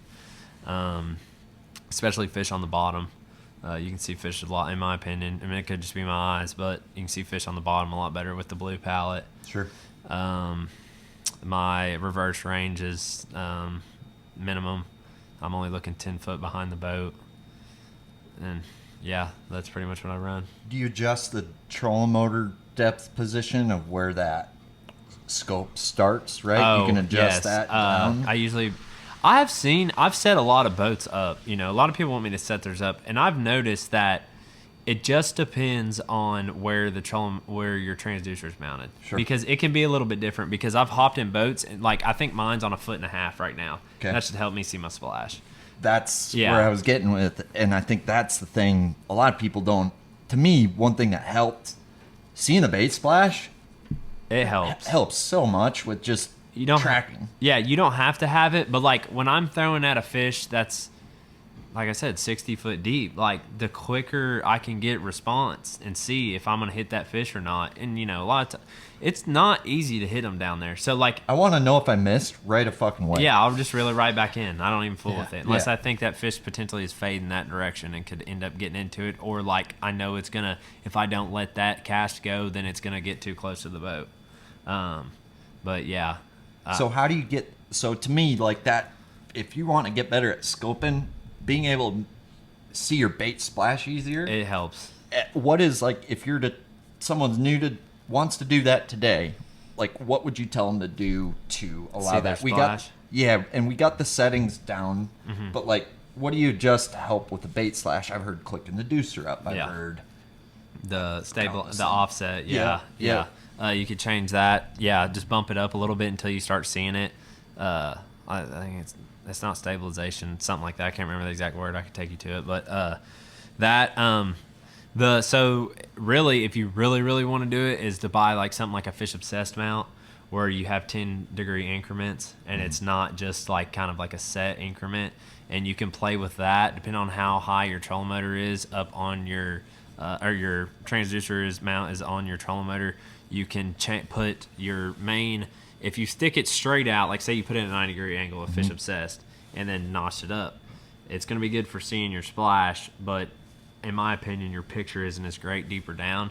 So then you can go all the way down at like a, I guess it'd be 180 or whatever, straight up down angle, and you don't see your splash as well. You can click your deucer up a little bit, but you still won't see it. The best I have found, there's a happy medium, and it's almost like a 45-degree angle in your transducer mount, and then you go and you look at it, and that beam that's supposed to be flat to be a perfect picture, you click it one up, and you almost want it, I mean, I'd have to look at it with my eyes, but you want your transducer mount to be at almost a 45-degree angle with the middle beam to be at just a slight angle, and that's by far the best between being able to see your splash and being able to see, your bait out deep and fish out deep. What does that do as far as your distance scale? Like, that to me is what the only thing that kind of mess with my head with that is, like, as soon as I'm clicking it up, is my 50 feet 46 now, and it's all relative. If you can see the bait go down, it's like I hit him or I didn't. Yeah. But, have you noted, like, will that affect that? It could potentially. I haven't paid attention to that exact thing yet, but I'll start paying attention to it. I try not to click it. I know people that crank it way up. Yeah. Only time I could see that being something is if you're catching on top. Like, sure. But I try to do it where it's not too high up, where you're still getting a really good picture, but you can see your bait hit the water every time you throw. So, like, that messing with trolling motor, 1.5 feet, 2 feet, no feet, clicking it up, do you think both of those things affect your ability to see the bait splash? Yeah, for sure. Could you just get your bait to splash by adjusting that trolling motor level feature on the unit? Yeah, probably. But to 2, let's say, instead of 1? Yeah, you could, yeah. Okay, so 2 is going to be better for a splash than 1. Got it. Yeah. That's where my head was, yeah. But, like, that concept is new to a lot of people. Yeah, I've seen where it starts messing with your picture, though. It starts taking 100%. out too much of the water column and that you need to see when you start playing with it too much. Huh. But, yeah, that's a big deal. But no, like I said, I have seen, like, setting up other people's boat. You just got to play with it yourself, because I think mine's on a 1.5 feet right now, but I've hopped in other people's boat and put it on a 1.5 feet, and you still couldn't. It wasn't seeing your splash well, and you have to bump theirs up to 3. And I think it's just the placement of the trolling motor. Every boat's different. Your transducer, stuff like that. You'd almost would think that the higher up the deucer is, the better you'd see your splash. Yeah. Right? The closer the deucer is to the top of the water. And you do, yeah. But yet, you got 3 footers, and now I know. You ain't seeing no splash. You ain't seeing no nothing. Yeah. So, interesting. I've been seeing those baits online for a long time. So I got a kid on lay. He works a warehouse shift at night, and he's just been playing during the day. He said on lay, this has been his best scoping bait. I don't doubt it. I've been thinking the same thing. And I'm excited for Easton to put it in his hand tomorrow. But I think it's, with everything we've been talking about, this thing is different than any other bait. You could talk to me about any bait, and I promise you it's different than this. I think what makes this bait, this is the Matatachi Soft Hanitas 4. This is a brand new, probably the most innovative thing I've seen come out of Japan in a while. Like, what's cool about it is it's a soft bait that acts like a crankbait type of deal. So you crank it in, and it's gonna wiggle, but you twitch it, and it, like, dog walks. And the fact to me that makes this thing special is that's cool, because that's going to be a bait that's going to be effective, from 0 to 6 feet in a lot of places. But the craziest thing to me is you can add weight. And you can add weight to it, and yeah, twitch pause, and you can they haven't seen anything like that, and it's quiet. Like anything that's going to act remotely similar to this thing in the water is going to be a hard bait. So I think that's I think there's a lot to be learned about the bait, and I think we've only really scratched the surface, and I think it's probably, I mean, it's the only bait I've seen sell without anyone needing to talk about it. Like, I've seen him run it in those like swimming pools and stuff like that. Those videos, I could see it working for the same fish that are shallow enough to eat a jerk bait. I mean, herring fisheries, it's an absolute no-brainer on like them herring fisheries where they're catching them, 10 feet of water to the surface, most of the year.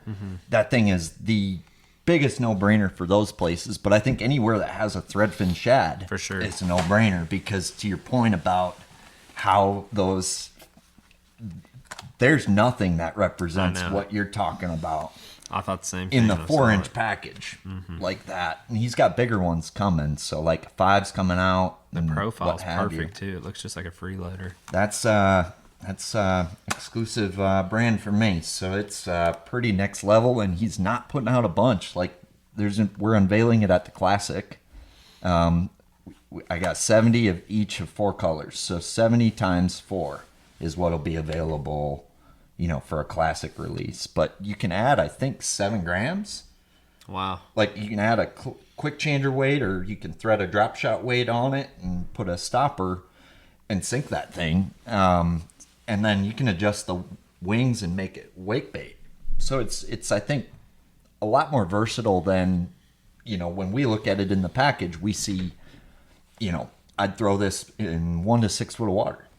But I think the thing that we're going to learn, and that I'm letting out of the bag now, that is, I think there's a lot more to it than meets the eye with this bait. Now I think in Minnesota it's going to play for smallmouth, but I really think it's going to take the South by storm, and I think it's going to be a very hard product to get, aside from when it's released once the world knows more about it. So I think got a nice little window here to probably have some fun with it. What's cool about it to me is it seems like what's nice about a jerkbait is you don't got to rig a different one on after you catch one. You just got to get it out of the fish and go throw it again. And this is going to be similar in the fact of, you might need to straighten it out or something, but you can use the same damn minnow. You can catch 200 bass on it. Really? And then throw it again, right? So here, we can take this one out of the package. But yeah, it's like a very durable elastomer material. So as long as you don't mix it with your bag of Z2s or bag of, Zoom Flukes or nothing, it's going to be extremely, extremely durable. And it's one of them deals where the other thing with it is you take that treble off, and now you've got a bait that you can fish through grass, and things like that. And what I was curious about is how many would get hooked on the top hook versus the treble. And my buddy's been telling me, surprisingly, most of the fish have come on the top hook, and only about 20 to 30% on the treble. Yeah, that's pretty sweet. So yeah, like depending where you place the hook, place the weights, it's going to change how that bait falls, whether it's nose first or level. You can get it to probably sink super slow and almost suspend when you stop it. You probably get it to, I think there's I'd like to try one of those. a whole new world with those. So I think I'd love to, if you think we can, I think you could catch one. I'd love to see you catch one on Today, yeah. I got one in my box Cool. that's ready to use in a more, it's purple back shaddy. That'll probably be better than chartreuse for clean water. You throw it on a spinning rod? I found I like to throw it on a spinning rod the what I best. figured. I think with weight it'll throw really well. It just doesn't throw. I can't get as much distance as I want out of it on a casting rod. I think a BFS would do okay if you're into that sort of thing, but definitely like what you'd throw a 5-inch minnow on, like medium action spinning rod, seems to work good. Weren't you catching them on vermilion on this place? Yeah, On this yeah. deal? And that wasn't the best example because vermilion, they were you saw the weights. Yeah, it was insane. Like, they were dumb. But what I think was interesting is largemouth tournaments got one on the perchy bluegilly colored one on Minnetonka. Drop shot in it? Yeah. Yeah. And where I saw it, I mean, it's smallmouth candy. Like, for me, it's the best bed fishing drop shot bait I've ever used for that bluegill color. And then if they're on a minnow style, program, it's just, it's the most, it just catches them. Just catches them. And I think, that Panorama came out, and it's a little stiff. And I think YG Labos, it's a badass company because it's all hand poured in Japan. Okay. And hand poured, good hand poured shit has kind of been lost to the fate of private equity, over the past few seasons. So, like, you can never kind of like making a hair jig. You can never mass produce a hair jig as good as you can hand make one. And I do think, like, with a finesse plastic, it's similar. But I was curious what you thought of that, and where I feel like there's more to something like this than meets the eye too, with that witch flat reel. And I guess drop shotting it for me, and then nose hooking it for like wacky jig head and kind of bottom strolling, it's where I've had my best luck. I've messed with Nico rigging it a little bit. What about like a hover rig? I think that I don't hover rig much, but I think, I think you should probably try that on a hover rig. Mm-hmm. Yeah, You like hover rig? a little bit. Sometimes it excels whenever they're really high up in the water column. Yeah, it's just a good streamlined profile, and it stays up high above them. Are you making it do this? No, just bouncing it. Yeah. Got it. Yeah, just kind of like, yeah. See, I got some of them hover heads, and I just, like, I've had better luck with the mast hook and a nail weight, or I'd rather use a light jig head. But I know there's something to it. It's just you only have so much time to play. I was just wondering about it just because of the body shape. I didn't know how it would act with a jig head. It does. I mean, it depends. If you want it to, you can rig it both ways. I know on a drop shot, and I think a jig head, it's just whether you want it to cut or be flat on the bottom. What's nice is you can do it both ways. But I think when you're talking about mimicking a small shad, I mean, Exhibit A. Looks dead on. I could see it in drop shot working good too.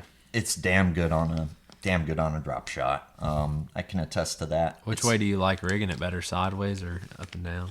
I'd like it rigged up and down better, but I can't get more than a fish out of it. Yeah. If I rig it sideways with the hook right behind the eyeball, I can usually get 2, 3, 4 out of it. So it's like, what I've noticed is like smallmouth, if you're dealing with pressured smallmouth, usually they're pretty easy to catch on a bed, but if you want to catch your first cast, that's what you should throw. Really? Yep. That's interesting. The perchy color seems to be the best where we're from, and I think, if we were talking the Mississippi River or down by where you're at, I would assume that more shaddy color. Looks good. Yeah, I think they just, I don't know what it is, but If you could throw down a little Ned at them. that's, I think, Yeah. I think on a bed it's drop shot or Ned, but I think you could, there's not people doing that with that Ned style, and I know Charlie Wright, like up for Champs Tour, like that's something he does. Like, he's not a fancy guy, he's simpleton, but one little thing he'll do different is throw a minnow style worm on his Ned rig and catches them. I don't doubt it. Catches them good, and I think the witch flat would be a prime candidate for just that, because of, I think, the kind of the fall rate you would get on a light Ned. I think is going to be more natural. Yeah. Yeah. But you can overthink yourself to death if you're Aaron Teal. So it's, bringing it all in into a recipe that you can take to the lake and feel confident and succeed. But I think this is the one that the world's going to sleep on, that product for. It looks cool. It's, dude, the gravity category, I'm telling you right now, I don't know if it's hit down here, if like that covers. Well, I'm just saying, and you should learn it and enjoy it, because I caught some on a Yamatamuki one time on bed. Okay, perfect. If you can catch them on that, Yeah. you'll like every other one better. Really? Uh-huh. I've never tried any other ones. You'll like them all better. I like the Yamatanuki, but you'll love every other one you try. Yeah. And what's so, like in Japan, techniques run their course very quickly. And there's a few that withstand the test of time, right? We think of a jig, right? That's the thing. They're still catching them on those over in Japan. It's like, it's lasted longer than the Sakamata as far as like fish Really? getting conditioned to it. Yeah. And I think it's because it's like a jig, right? Just same reason you can still catch fish on a jig. That is just a weighted jig. That, I mean, you're looking at a 5/8 ounce weighted plastic. That's crazy. Or half ounce, that's a jig. What do they do? Do they put like some kind of metal chippings in it or something? Heavy salt. Yeah, it's basically super heavy salt, super dense material. So Yeah. it's designed, they're look like we would put a bigger jig head on. They're like more salt. Really? Yeah. Yeah, and it's what you get when you do that is a complete different rate of fall, a completely different, total different look on both the rate of like a jig. You know exactly what it's going to do 2-3 things depending what you do to your rod and your reel. That thing, fucking, there's a lot that thing can do. Yeah, and I think it's when everyone's throwing a jig and all of a sudden you throw that thing, and I've seen this firsthand. One of the best shallow water anglers I know, Andy Walls, and I'm not the best shallow water fisherman I know. In fact, I would put 100 people ahead of me, but I fucking waxed his ass one day fishing behind him. He's throwing like what I would typically throw in front of the boat, and it was like 10-1. Really? Right where he would cast. On one of these?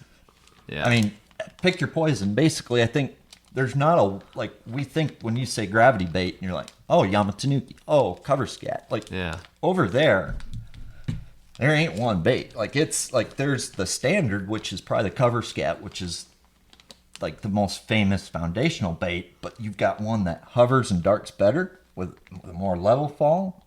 You've got that AK punch, which is that's what I was gonna a heavier ask you backslide about. with vibrations. You've got like one that chatters, like a chatter bait or a blade bait, and has more of a heavy jig-like fall.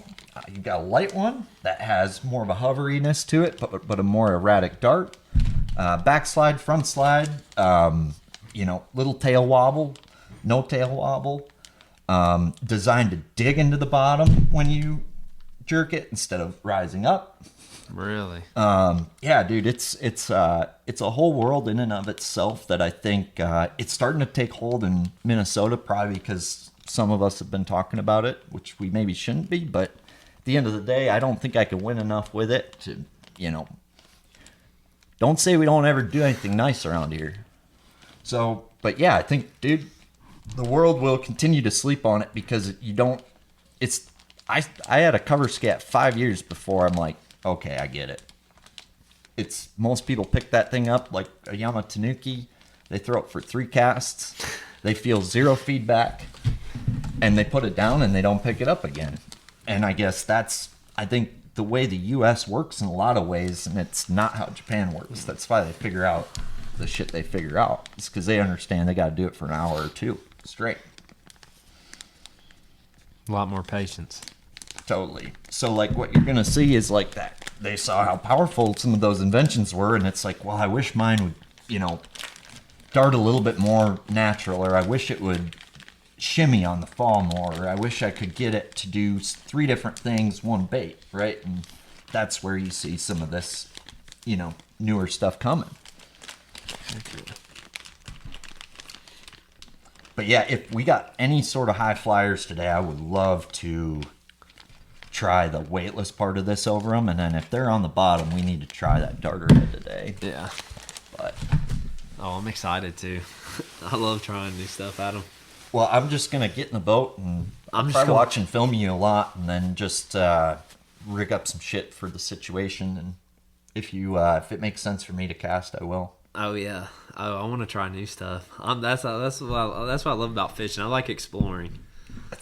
Dude, in my mind, we're all addicted to something, right? We all like catching fish, but I'm like you. Yeah. I'm like you. The discovery and that's the most the discovery of finding bass and figuring out how to catch them in a new way, shape, or form is the best. Yeah, it's satisfying for sure. Think we could catch a glide fish today? Potentially, yeah. Do we, like, is there a bait size that's too big or small? Like, I mean... That one I saw was probably a little bit too big. That's perfect. This one? I don't know, man. Them fish are savages out there. What do you think, Rick? That's the one I know how to throw. They might eat it. They'll eat this one. Yeah. Without a doubt. Yeah, I don't know about the 280, but the 240 for Yeah. like this. That's is not kinda the one I saw this is earlier. kinda I the don't sweet think. spot. You probably saw the 280. Yeah, I it think big it's mammoth. monster. Yeah, Yeah. The big Florida That's Florida a big beast. one. Yeah, that one's fine. Because do you get the big gizzard shad? Oh, yeah. Yeah, you can see him on scope right now hanging around the timber. The gizzard shad are. I mean, Seth doesn't think you can throw a big enough bait at them gizzard shad eaters. I wouldn't doubt it. I mean, he got 32 pounds on an 8-inch stock. Really? Relax. Like, you get small, like, Wow. he wanted a 9. He asked me if I knew anybody who makes a 9-inch minnow. So he wanted a 9. My problem So- is with them big minnows is making them roll good. I mean, I've figured it out a little bit, and I'm decent with it, but I haven't totally got that dialed in. I mean, he said he won't do it without a ring on his jig head. So I Like wonder. the one Felix makes? Yeah, he likes the missile one. Okay. For the big sock, just I Okay. think hook size wise. Yeah. But so me not throwing that big a one, I'm curious if like that ring is going to help that bigger one more or not. But I mean, I've got some. I've found that if you have a good bait, you don't need a ring. Yeah. If you want to make a Z2 roll, you're going to need a ring. I never, you know. I mean, I've tried that ring stuff. I never really. In my mind, like if we're throwing a sockemata or a bait that rolls really easily, I almost don't want a ring because I think it's a little overdone. So that's cool. You can change. I really like when you're able to change the tails out on them. Those brush tails. They're cool until they destroy them. Yeah, dude. So that's the soft tail. So that'll allow you to like work it faster. You can just pull it out and pop it back in. And then the joint pads is really where the magic is in this bait. Being able to tighten up each joint. Like turning them. Yeah. Yeah, so like you put a plug in there. So that has less movement. What kind of, does it come with plugs? Do you get them or? I've got them in that box. I'll grab one. And I've got one that's set up with some plugs. Okay. But Where do you put it at on the little hinge part of it, I guess? it's, I'll show you here. You put it on the backside flat spot. Yeah, I watched the podcast of you and Noah Schultz talking about him catching all them fish on this thing, and I was gonna order some at the time, and I got distracted. Yeah, I got a fun fact for you about that. And this is, so it's a new, get close to the mic here. It's a brand new, like it hadn't been around that long, right? So like, it's even new for Japan, which keep in mind, a lot of baits don't get here till like 5 to 10 years after they've been around in Japan. Like Sakamata shad here, that shit was around 8 to 10 years before we even knew what the word meant. So like I went to Japan and come to find out like that's the best, like the Gray series of swim baits is the best selling swim bait in Japan right now. Seriously. It's hot, on fire, because it's like they're just starting to get to know it. It's been around 1 to 2 years, right? So that's just starting to They're take not hold that expensive. in Japan. No, I mean, and it performs like your garage handmade glide bait. So yeah, you've got these joint pads here, 0.5, 1, and 2 millimeter, right? So thickness. So you see there's 6 of them, or 8 of them there on each side. Mm-hmm. So basically you pull one of those pieces off, like a piece of adhesive, Oh, that little pad, I see. and you stick it right there in between those two. Okay. Take a quarter or key, just press it on there so that adhesive's stuck, and then all you have to do is bend it on there, and That's pretty I've cool. never had one come off once it's on. So it's like, you know, if you need it to go really fast and tight, you keep it loose out of the box, the soft tail, just like this. But if you need it to get some width to it, mixed with some chop. If you want it to move forward when it glides, or just straight in place, like that's this front joint, right? So you put say a 1 millimeter in this front joint, it's going to move more forward each time you pull it. You keep it out, you're able to Walk it sideways. more of a tight walk, right? So depending what you're approached with, cold water, warm water, am I fishing cover? Am I covering a flat? Yeah. Right? Am I open water fishing? Am I tight around a dock? You can tune this bait. You only need one bait. It'll take you through from spring to winter with one bait. You might need to just adjust this or this, but you're able to have a tight fast bait, a wide slow bait, all in one. That's pretty cool. And the biggest thing is, like, an idiot like me can work the thing and it doesn't blow out on me. Or it doesn't blow out as easy as, like, some of the other glides I've thrown. And does well with weight added to it, which is also not very common on a glide. Usually they're really touchy on that. So it's just, I've been very impressed with it. So, and I think, if we don't talk to people about it, they ain't gonna know. And it takes a special person to throw a glide bait, which is why I know Noah doesn't mind talking about it. Because if you beat him with it, he'll come shake your hand. But I think the most deceiving thing for people is the triple joint, right? Yeah, for sure. Like, you look at it, and you look at it, the triple joint, and you're like, man, that's not a glide bait. That's a Sebile. That's a big Sebile swimmer or whatever, if you will. But the fact that you can tune each joint, well, now it's a more advanced glide bait in my mind. It's so like the DRT Tiny Clash and Clash 9. Have you heard of those? Mm-hmm. So that's like probably between that and the Depths slide swimmer, like Depths 250. Those are probably the two most famous baits to come out of Japan, and both are well over a decade old, right? So like this is kind of like when the Tiny Clash came out, it was a glide bait that you could customize, and it could do 5 to 6 different things and do them all really good. This is kind of like that, but its own kind of twist. It's more of a swim than a Tiny Clash, but I think the glide bait thing's super intimidating, and I think it's hard to know where to start, and it's hard to it's not an easy thing to get into. It's intimidating. Mm-hmm. But I think it'd be easier down here than up where we're at, just because of the gizzard shad. But I think about how many carp they eat up by us, and I don't think anyone's throwing a glide enough. But it seems like there's been, with the boot, it seems like stores have plenty of them down here. Oh, yeah, for sure. Like, I've called on a couple, and it's almost like, I don't know what private equity group bought Buka swim baits, but it seems as though they've oversupplied the U.S. market. They're everywhere. Like, how many glide baits can you sell? That's not how it's supposed to be. Yeah, seriously. They're supposed to be kind of special, and it sucks. I hope tackle retailers aren't just sitting on too many, but... Yeah, I wouldn't doubt it. I mean, you see a lot of them sitting there. What's the, what's your go-to glide, would you say, that you have been using, that Buka one? Clutch Eco. The Clutch, Yeah. yeah. Easton likes that one, too. Yeah, that's a good bait. Clutch It gets Eco. a lot of bites. Yeah. Yeah. How big is that one? 6 inch, I think. Okay, Yeah. so it's smaller than this, I could see that one being good, too. but it's taller and more boxy, right? Is this one a little smaller? Yeah, this is the new 210. Okay. So that one, like I said, it's like the way they fish swim baits over there is so more, it's so much more dimensional, I would say, than for us. It's 3-4 retrieves, speed up when it gets on Rhea, chop chop, glide. Like for them, that's like this much of what you're supposed to do with the swim bait. Like, what do you had me do with that thing in the morning with the deep lip that comes with it?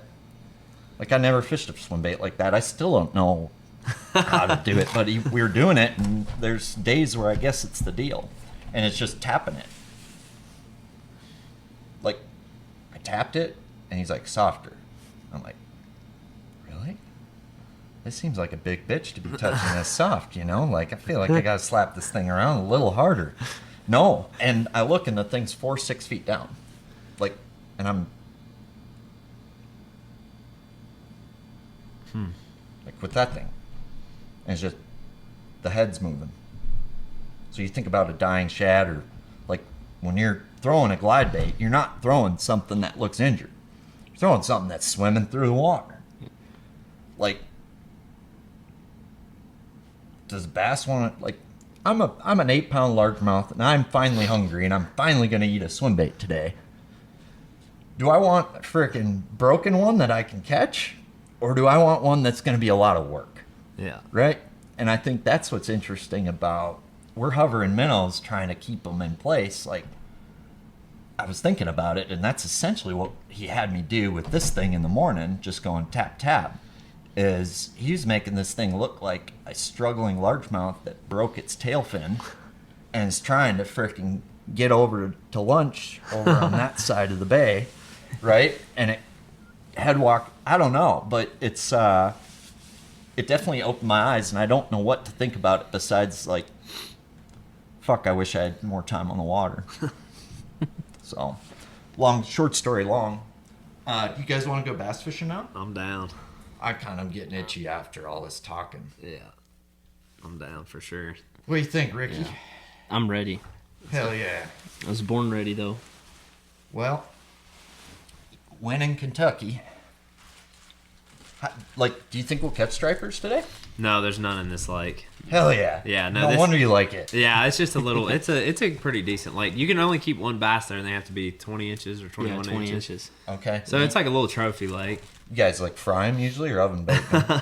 No. Just kidding. It's a sushi. Them Kentucky's got to taste good. Oh, I eat the Kentucky They for do, sure. yeah. Get you a limit of them Kentuckys. Yeah. But, well, Luke, this has been awesome. Ricky, thanks so much for letting us do this in your basement, man.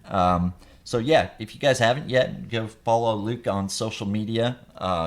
You've obviously seen he knows his stuff. He spends some time on the water. And, dude, this was an awesome conversation.